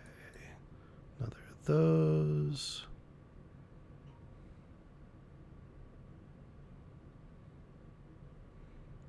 Let's do another of those.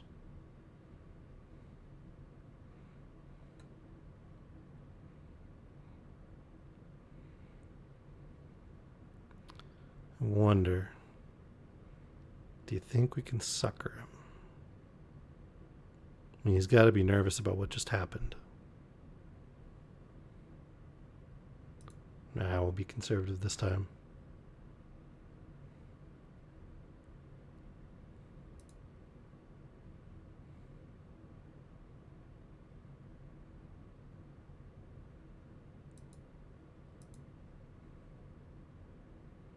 Well, that's crap.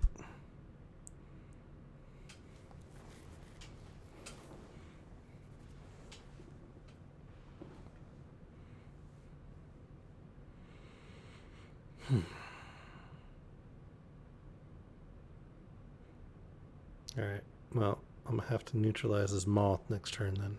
Oh yeah, he's so getting neutralized.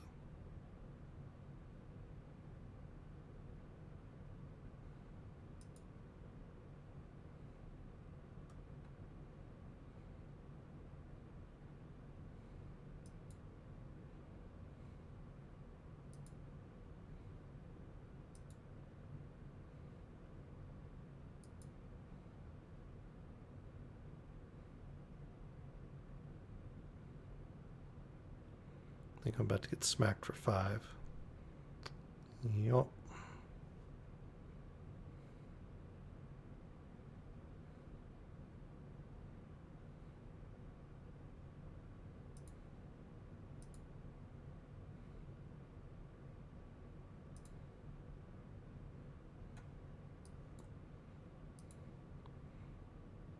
No more of that. Can't be having that nonsense.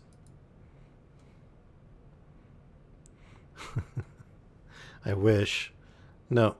It means he can't attack or block or use activated abilities. This guy can't attack or block.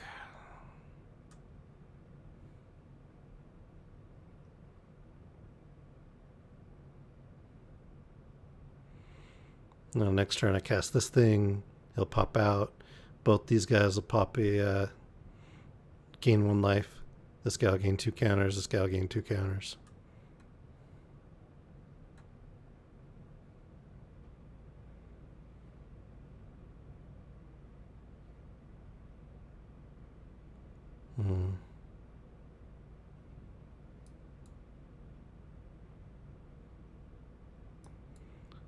Let's see. He might have a +2 to creature that's blocked.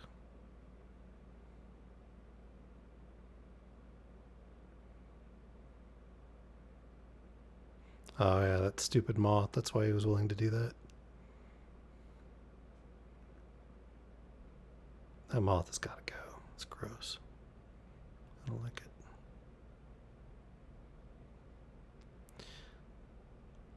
Alright, we'll do Impassioned Order first. And give that guy 2 counters. And we'll throw another one out. And we'll get 3 counters on him, 3 counters on him.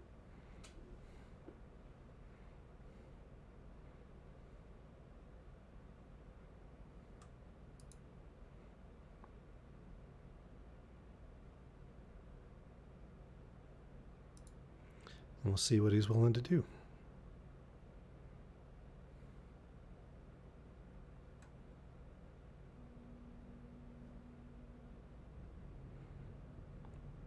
Alright, that thing shouldn't come back because I had flying when it died.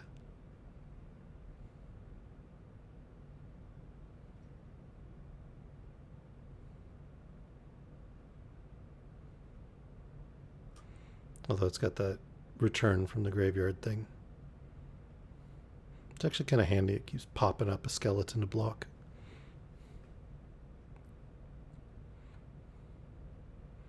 Played with a little bit in the tutorial. I just can't quite justify it. As handy as it is.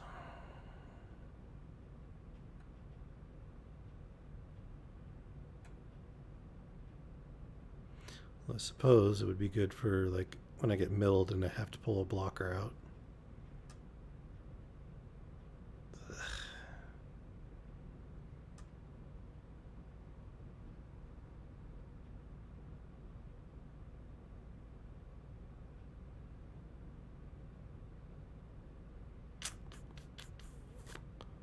What to do? I suspect trickery. Let's get rid of those two.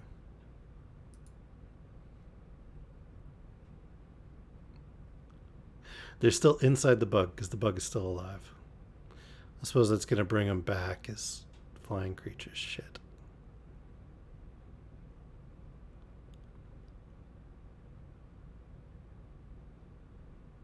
Oh, dude, quit breaking my stuff.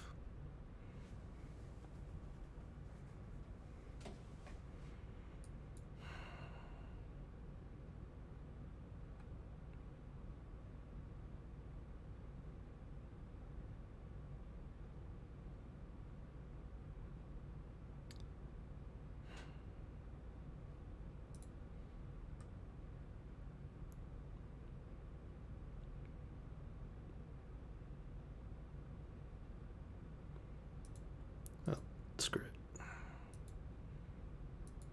Do some damage.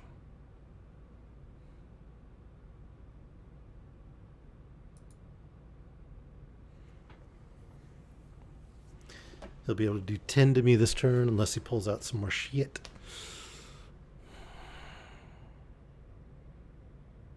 And he'll gain 3 life from it.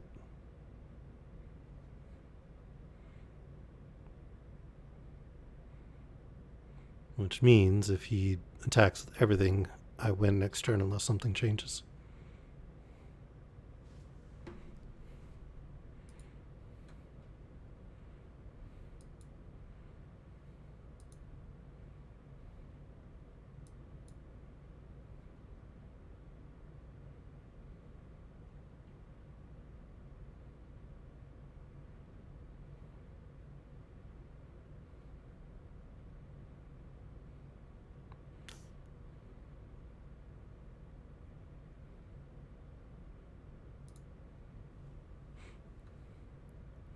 So he's thinking he can just block my one hallowed priest and survive.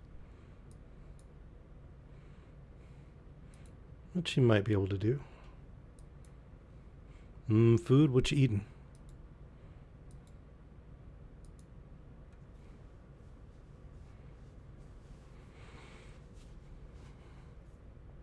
Now, if I'm really lucky, I will draw something that lets me take out that one cat creature. Like that. Perfect.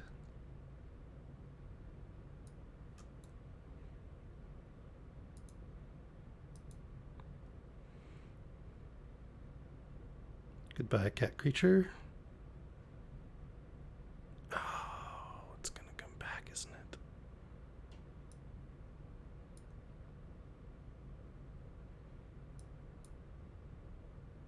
Oh, not yet, though. Perfect.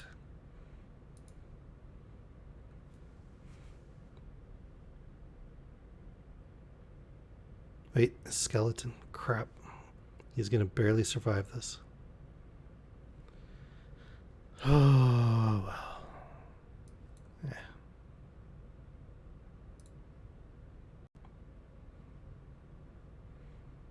Maybe he'll screw up and sacrifice the wrong thing. Probably not, though.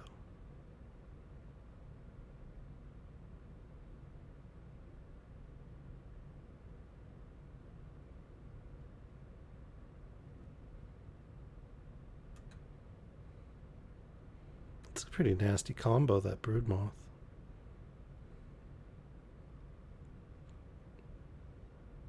Since you get the life from it. What set is that from? I want one of those.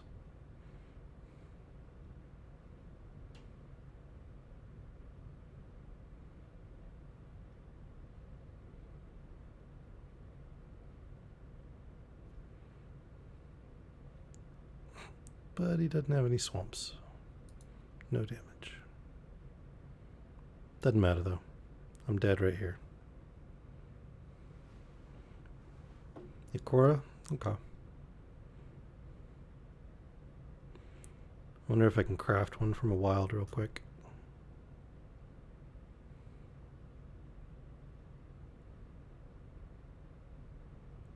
Rip me. Alright, let's see if I can put a moth in this real fast.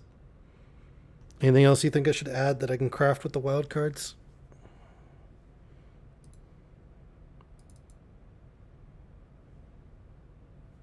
Anybody in the chat? I'll listen to anybody's suggestions.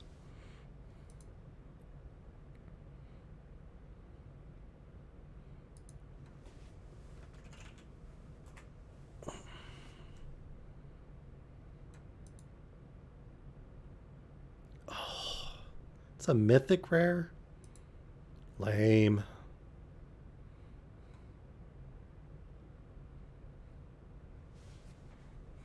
I don't think there's a Godzilla card. I could be wrong, but I don't think there's a Godzilla one.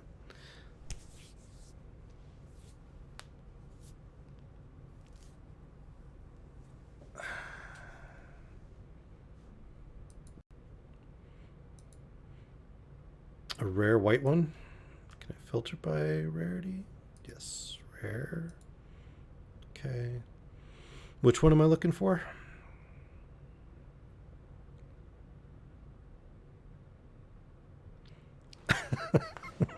Okay, yes, that was definitely Mothra. Man, there should be a little like microscopic twins card to control that moth.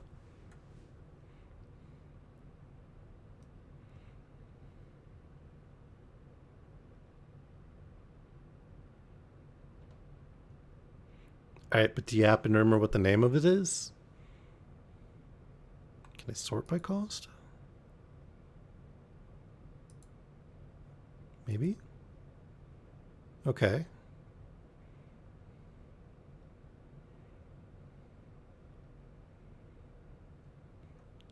And it'd be a spell, right? So like instant or sorcery?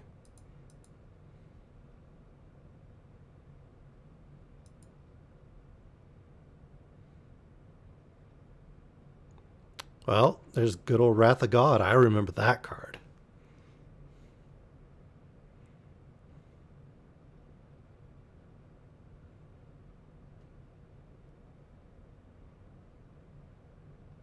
Next page? Okay. I've got this one.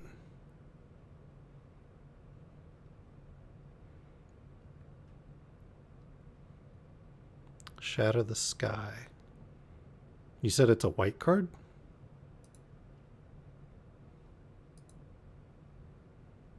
Here we go. Okay.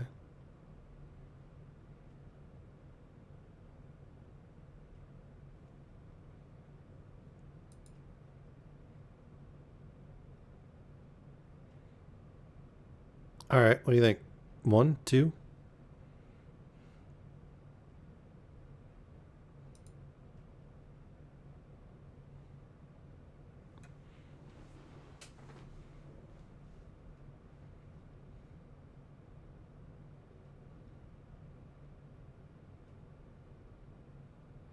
Kind of like the old Wrath of God. 3? Not gonna be able to craft any other rares then. All right. You know the game better than I do now. I'll try it out. If this goes terribly, terribly wrong, I'm blaming you. Just so you know. I'll laugh if it says this isn't allowed in standard. All right, let's try this out. Here we go. Got our board wipes. Let's do this. Use the heart of the cards. I don't know, I'd rather use the force. Give Bad Bear a bad beat. I'm not confident. Hey, there's that guy. It's the first time I've seen him since I stuck him in the deck. Yeah, screw it. Let's go with this. Terrible decisions ahead.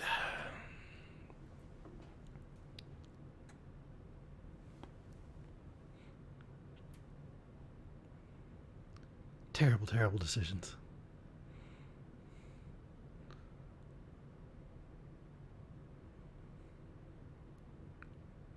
Huh, okay.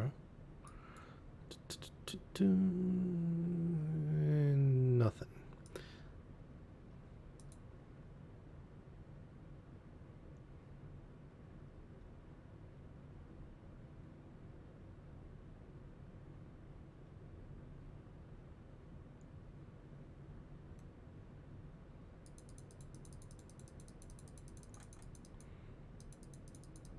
Can the other guy see where I click? Like, can I bug him?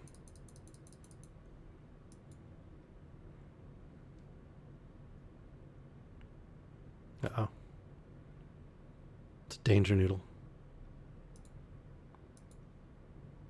Oh boy, this guy's just gonna have a whole bunch of death touch critters, isn't he? Okay, well, you know what? I don't like those. Go away.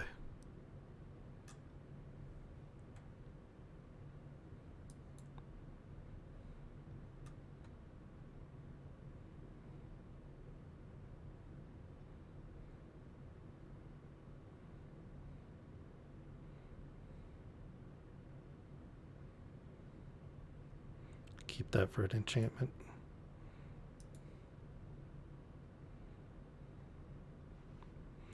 Yeah, all I got is this. That is not a lot of communication possibilities. I suppose there's an off chance at some point that this guy might be like in the stream watching, but don't have a lot of faith of that.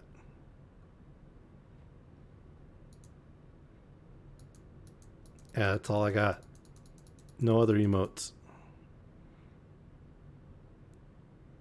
Angry or almighty brushwag.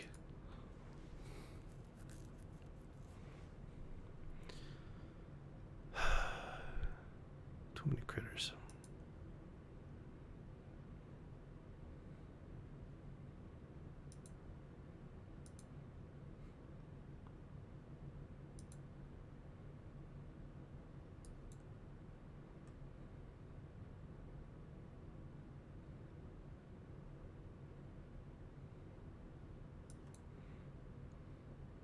Bring him out.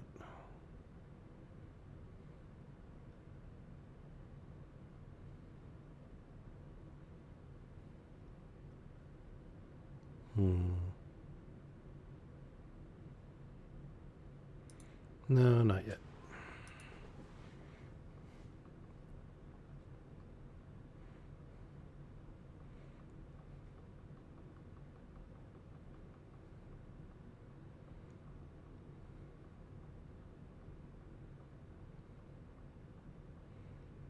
I think he's trying to bait me.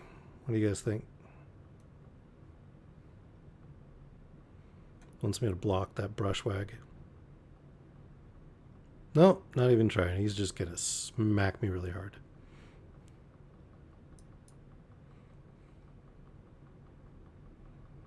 I don't think there's going to be a lot of trash talking. But to be honest, that's probably a good thing because I don't deserve trash talk yet, and I don't really want to be trash talked as I go. I'd rather learn a few things before I get into that. Give me my kitty. It promised me a kitty. There he is. I don't know why the kitty has saddlebags, though. This game makes some strange choices. You trash talk a lot? Just like when you're streaming, or like, is there a chat feature that opens up later that I can actually like talk directly to these guys?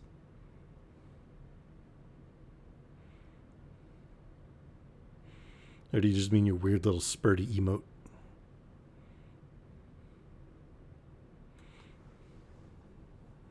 Okay, Bella. We'll see you in a little bit.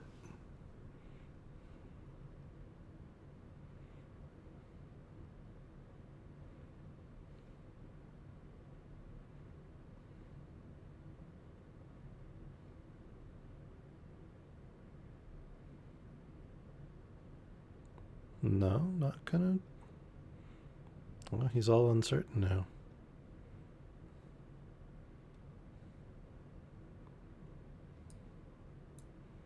I'll sacrifice a kitty.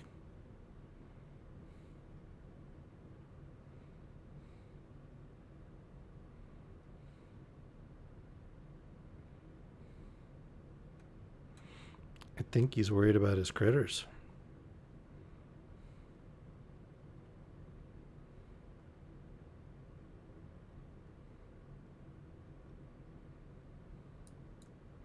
All right, let's get some more critters.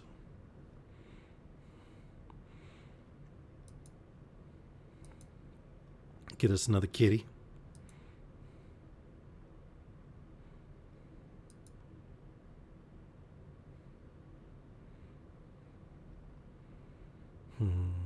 Time to play this yet, you think?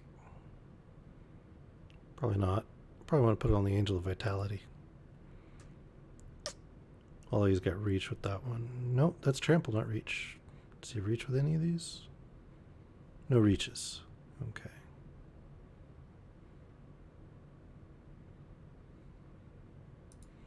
I'll keep my blockers for the moment. Land next turn would be good. Then I can get Angel of Vitality and Eternal Thirst at the same time. What? What? What is that? What? No. Gecko, do you see this nonsense? He had 20 life and 4 critters.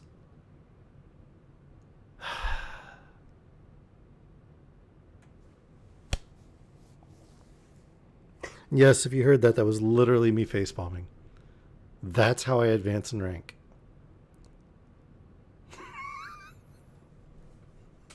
What the heck? Oh, 25 golden coins. Yay. I can buy a pack with that. No, I can't. Maybe I'd use the bathroom really bad.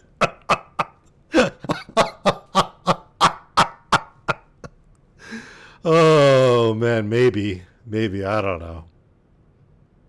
Yeah, let's go with that.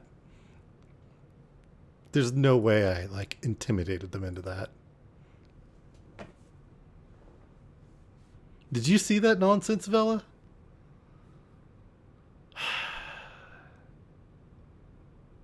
First, he was too scared to use his critters. And then he just conceded.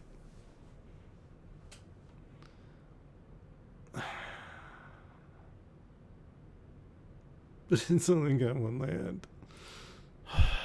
Okay.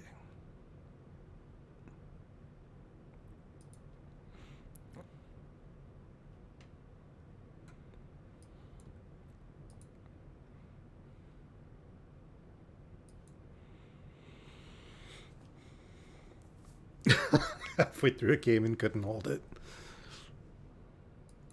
Well, I'm glad you opted to concede instead of make a mess.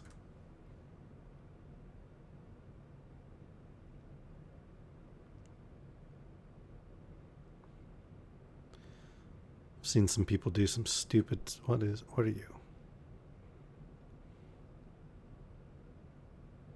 No. I don't like that.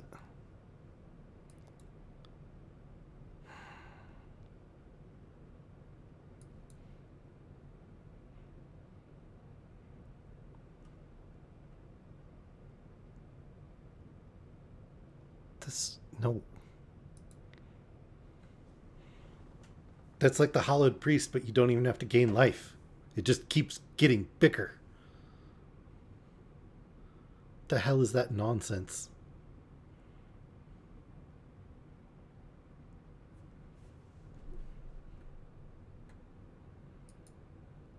You should not go riding tomorrow. No. You were just in the emergency room. That is not the time to go riding. Bad plan, Gecko. Bad plan.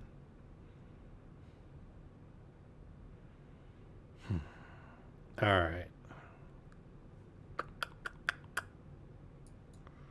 Let's get our war leader out. I bet they keep that to block. Boop the nose.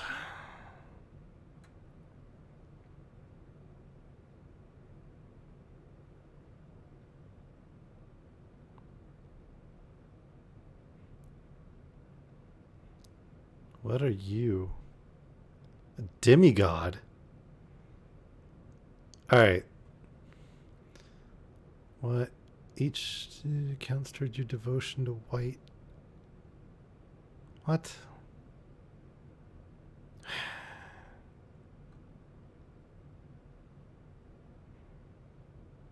It's a bunch of nonsense.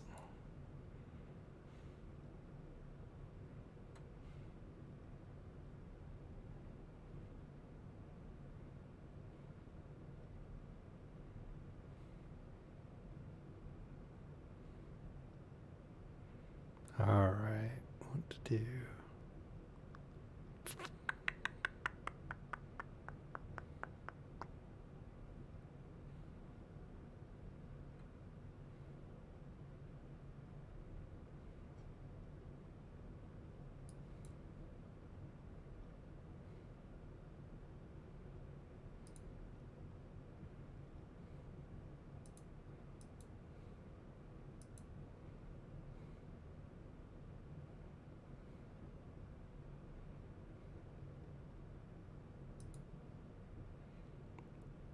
Alright, block something. You know you want to. Come on. Lame. You're lame for not blocking.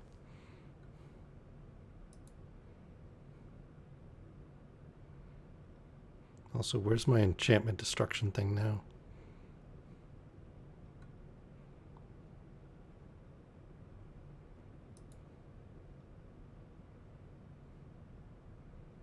What?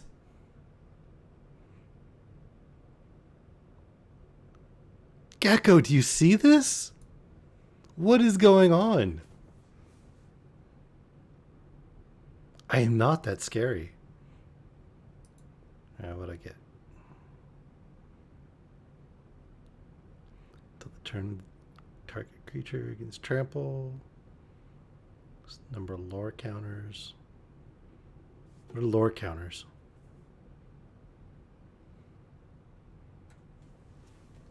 Yeah, I don't know. People are scared of me, I guess.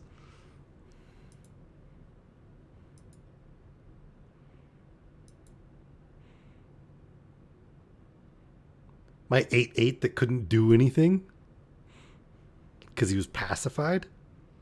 I don't think it was that scary.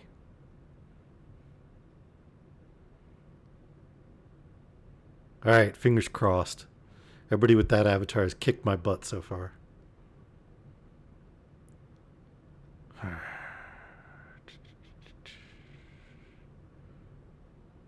mean, I really like that.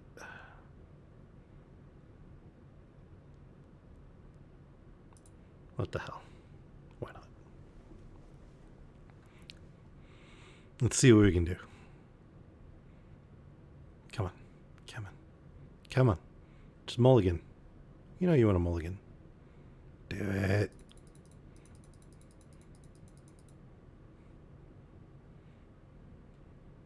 What? You're going to lead with the same card as me. Yes, I'm playing ranked.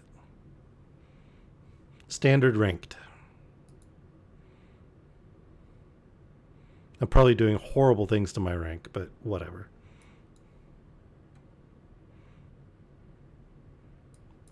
Hey, let's play the same cards, guy. It's a mirror match.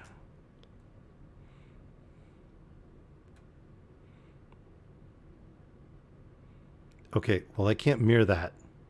Don't have one of those. Ew, destroy all non-land permanents? It's not nice.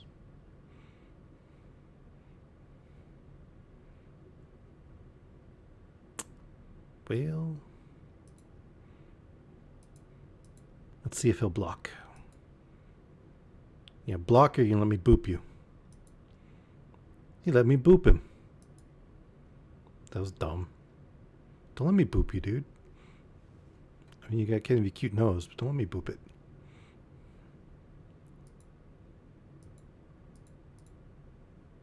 can mute it.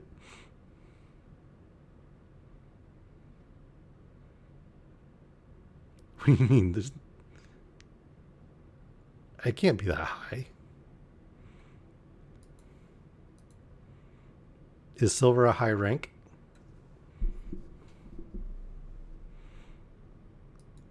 Gods? You shouldn't get gods.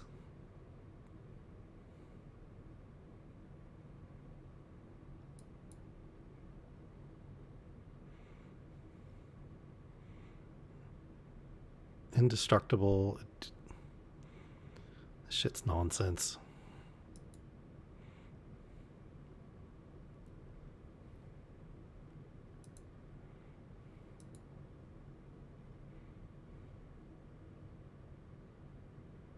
It goes silver to platinum? Oh, no, like silver, gold. Okay. Okay, that's fine. Sure. Let's see, there's no way I'm going to platinum that fast. And I can cast nothing really.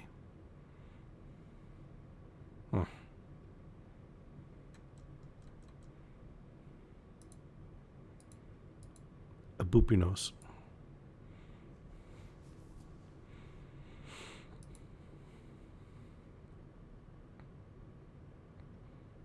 All right, so where's gold 3 from here? Like I'm at... What am I at?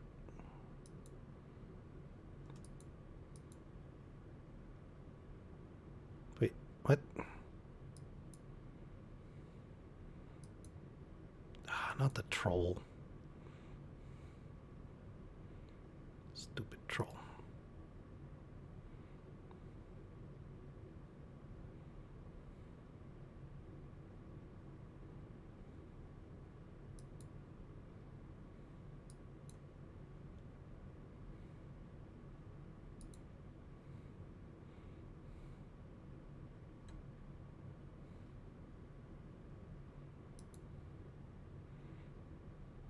Well, I don't like that.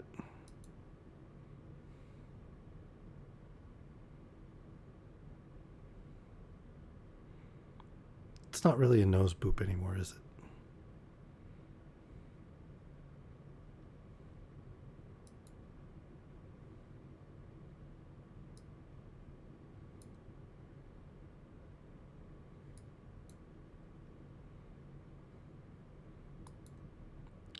I don't think I can just let him slap me around like that. I think now I got to do something about it.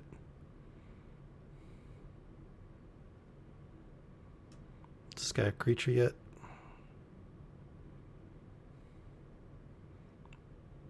Guess not, huh? Okay, what do I do? What do I do?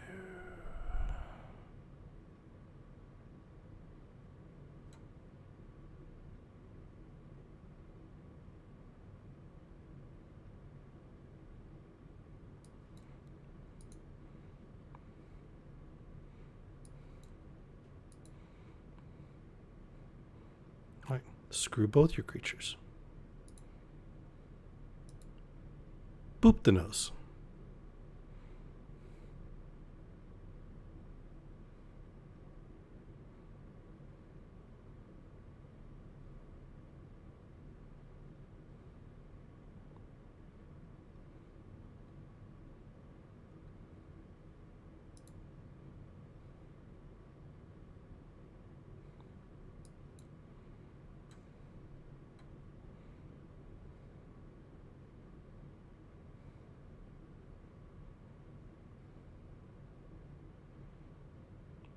I kind of want to give the goat commanding presence. I mean, just because.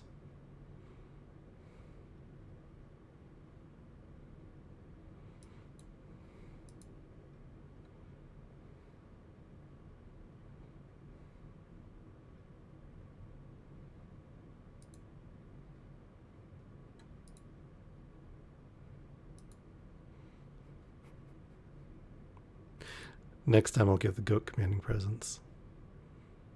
Yes. Goodbye, Mr. Patrician. Kapow! what you get. Don't let me boop the nose.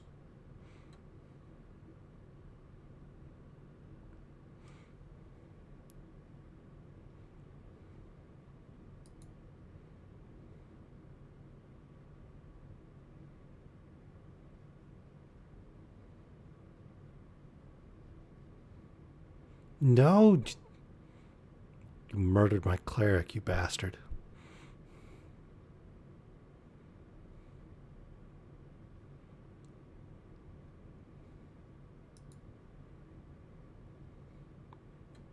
I want that. That's really good. I want that. Okay.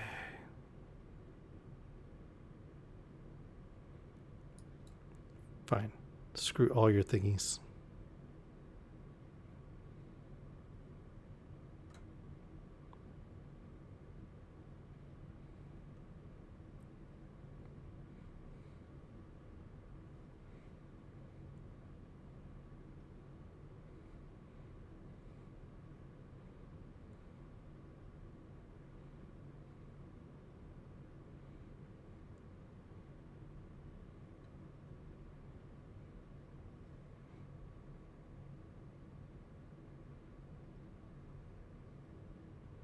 That's gross.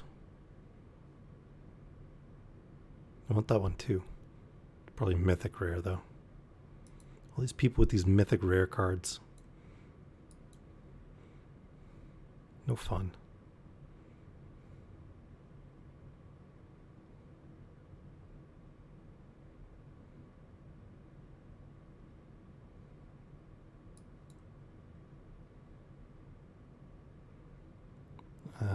He doesn't want to lose it, does he? I wish I had Vigilant on that. Too much fancy? Like he's got too much fancy?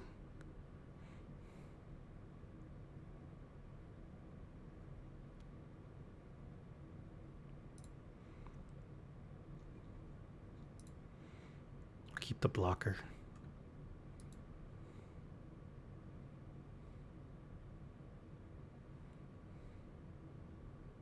I want some fancy shit.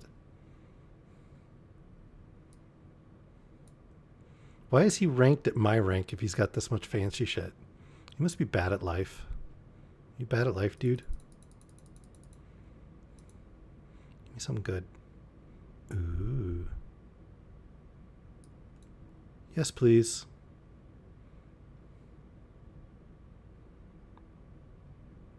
Nom nom nom nom nom nom nom. No, it's not shit talking. It's just confusion. I'm just genuinely confused. I'm not trash talking him. I just don't understand him.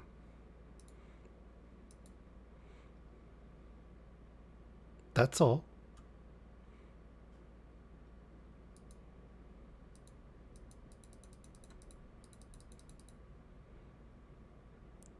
What did you do?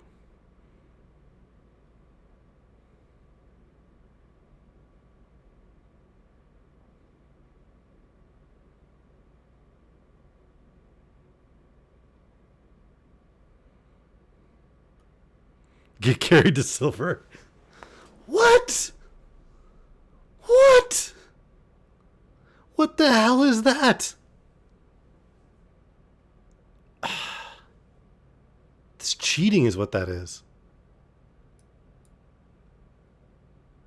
Cheating cheater face.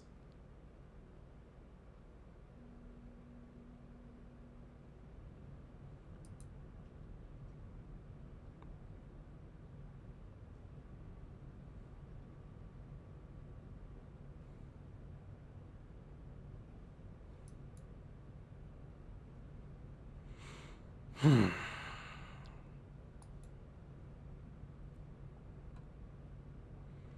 wasn't carried. They just quit. They were scared. I don't know why they were scared, but they were scared.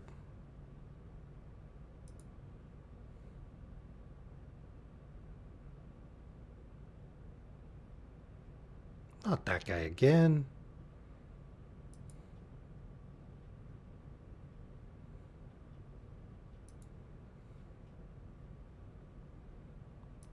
Okay, can I draw a murder, please? You know what? I'll take it.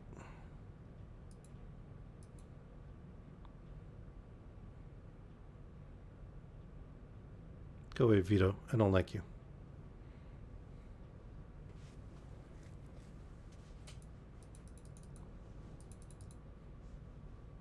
Kapow.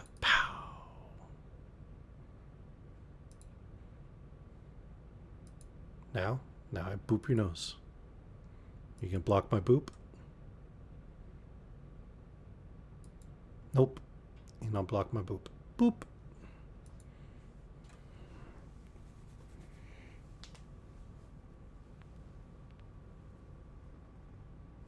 That's my cleric. Why you steal my cleric?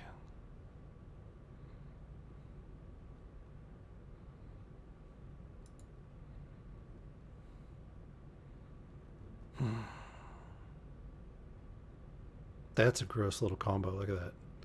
So, a gain life, you'll be able to put a +1/+1 on one of these two. Gains life, this one gets +1/+1. Gains life, this one gets +1/+1. I like it. I want it.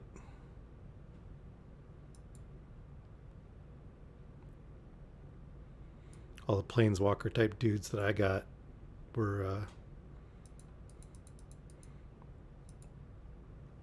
yeah, resolve. All the ones I got weren't allowed in standard.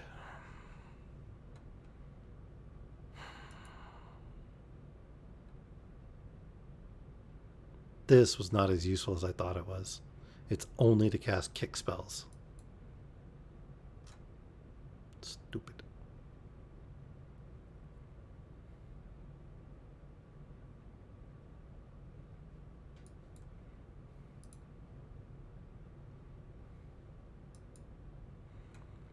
This one only gets the counter once per turn. This one gets an unlimited number of times.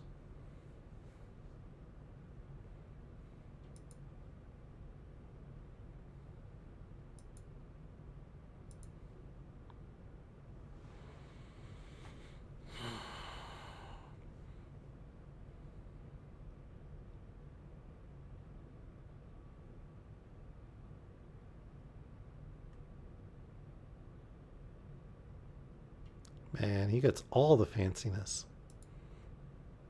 Do you see that gecko?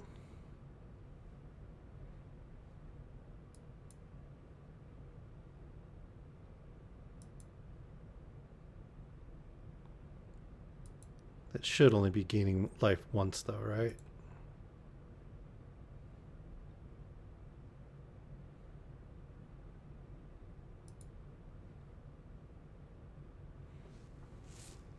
Well, I think that's going to be enough.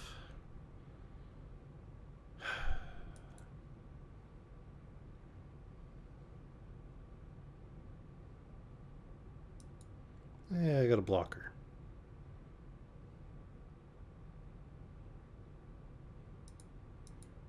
Boop the nose. Boop. Boop. Boop.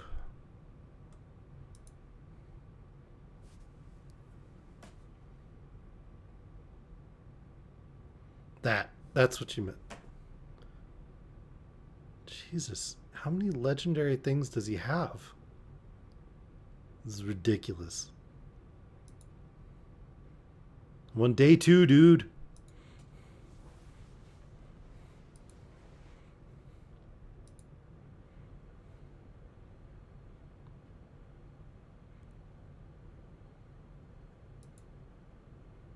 Guess what? I'm gonna block you. And you're not gonna kill my angel.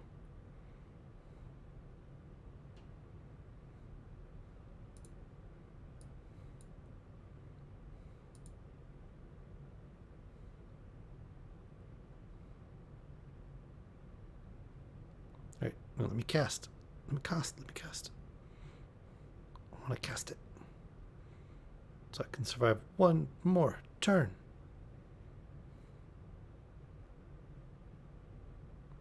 Maybe I'll luck out and get a board wipe card. Since I have those now.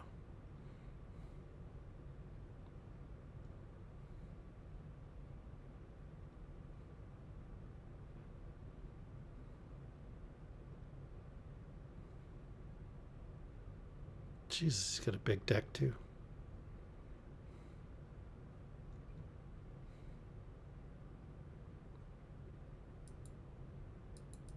Dude, it's not that confusing.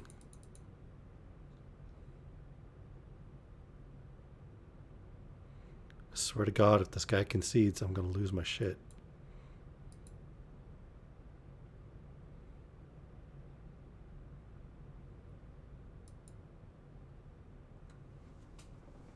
Alright. I hope you feel better. Like, I hope you heal quick. I'm so sorry that your like start to the year was so rough. It really sucks. Hey, I can give it a +2/+2.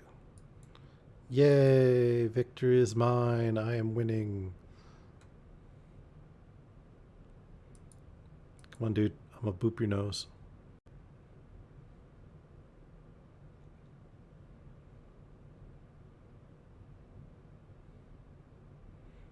He has like a lot of cards that I would put in this deck, but he's not playing them all that well, really. All right, everybody boop the nose. No, dude. Oh, come on. Everybody boop the nose. Boop it. Boop it before I die.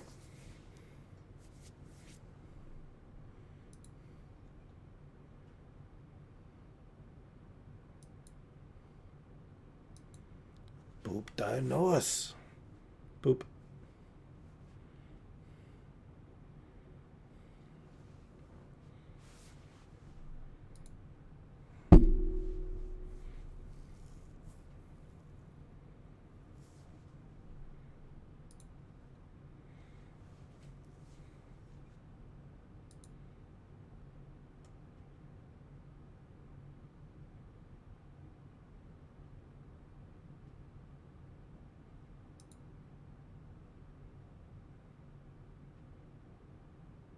What? Why? Dude, the game is over. All you gotta do is attack.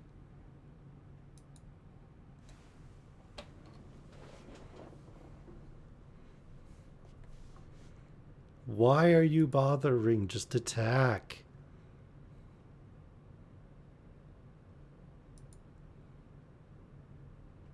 I swear to God, if this dude does the thing where he just like leaves me at 6 hit points. It's annoying.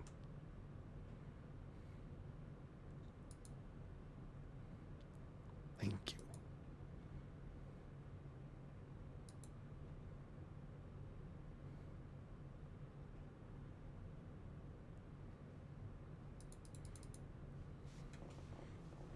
Good night, Gecko. Sleep well.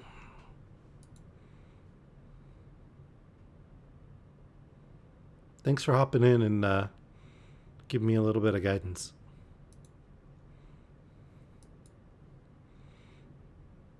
Maybe we can play around tomorrow or something. Ooh, Faldwin. What you got for me, Faldwin?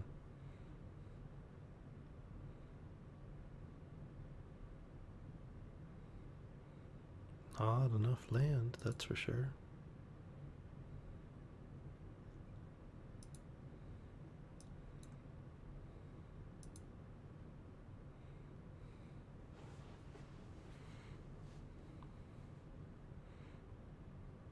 Ooh, I copy you.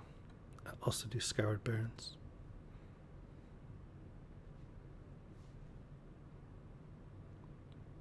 Trika. I want that card.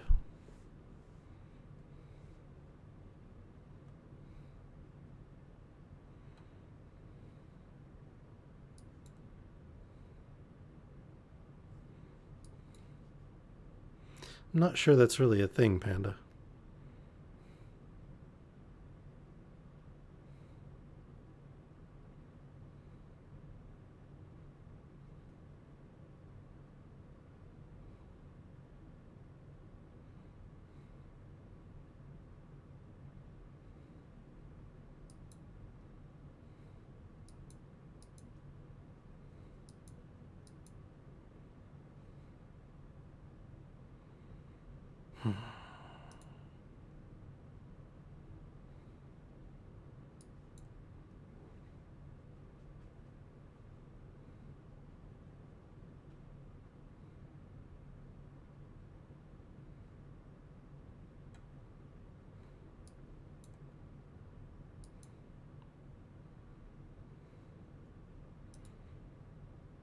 Think he'll give up the Cobra?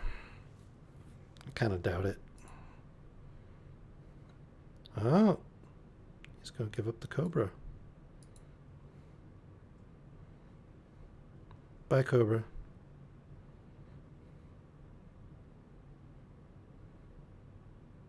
Nom, nom, nom, nom, nom. And nom to Cobra.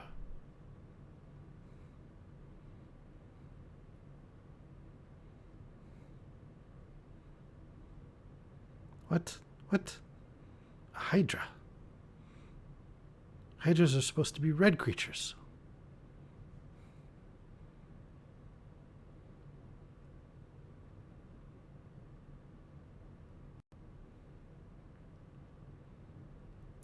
Oh, that's gross.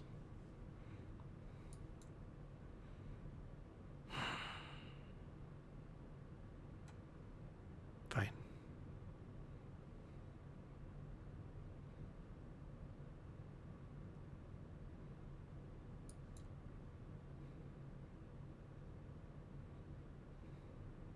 Cleared the board.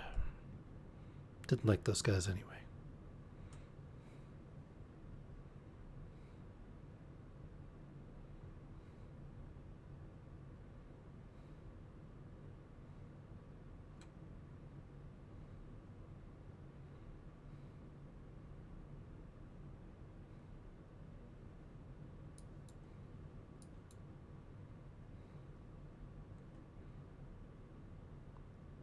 Don't really think that guy should meow quite like that, though. Wow, we went overtime for the stream. All right, what do you guys think? Should I keep going a bit longer? Are you enjoying it? Like watching me stumble around with this? Why is he flying and first strike? Great.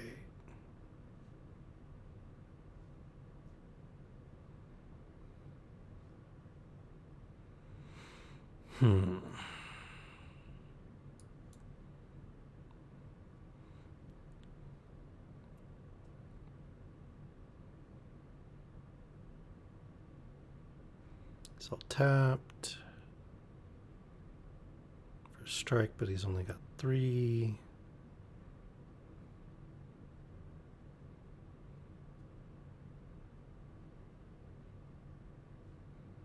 All right, let's do it. Get some kitties out there.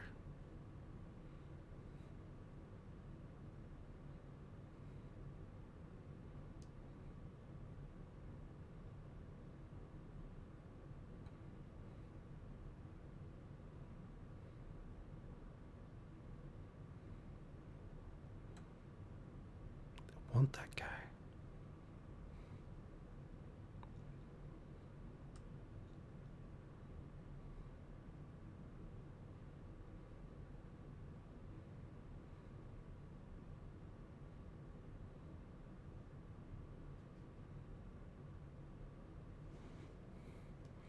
So he has 1 card.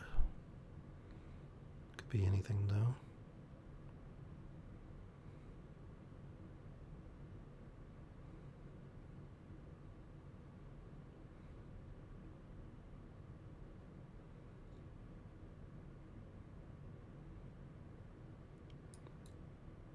Let's see what he does.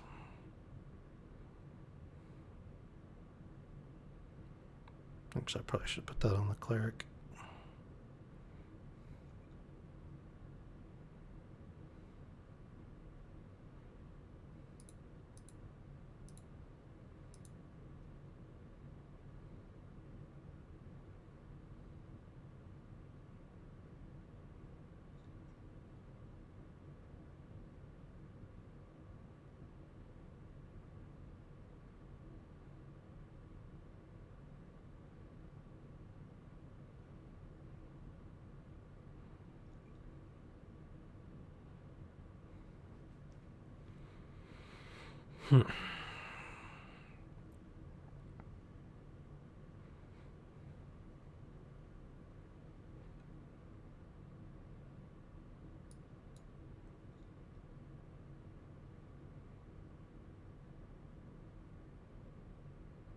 Do with another black mana?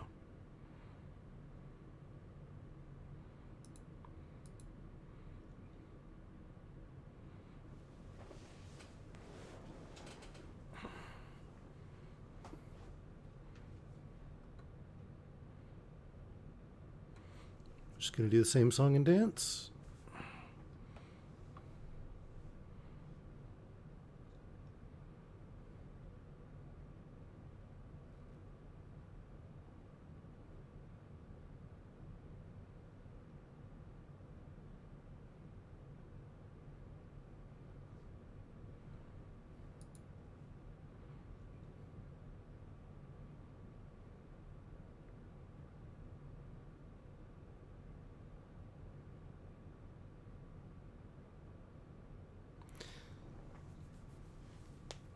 Oh.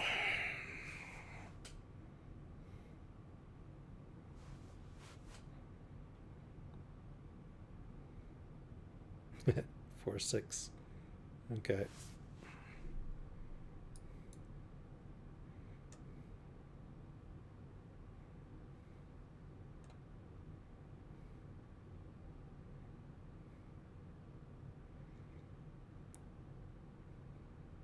Alright, so that's 4 damage. 5/6 from the other two there. These guys get blocked. 7. That one dies. He dies next turn. Alright. Let's see if this works. He should die next turn.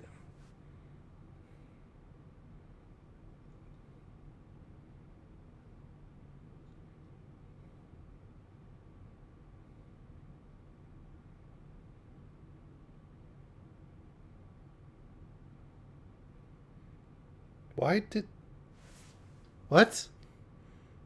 Why didn't he block the cleric? If he didn't block the cleric, what was the point of blocking anything? These people confuse me. He could have lived another turn. 25 gold. Alright, well, I've had fun with you guys. I appreciate you coming out, hanging with me. I think I'm going to call it there, though.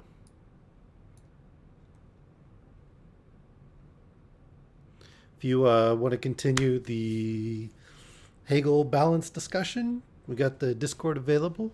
If you guys enjoyed the stream, whether you joined us for story time or the Magic the Gathering afterward, please punch that follow button, click on the Discord link.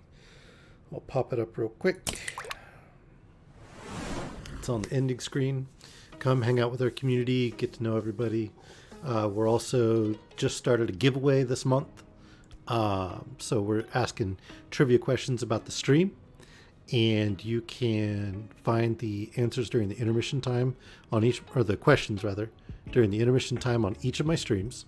You can, if you don't make the live one, you can find it on the VOD, and then you need to DM me in Discord with both the question and the answer before the end of the month.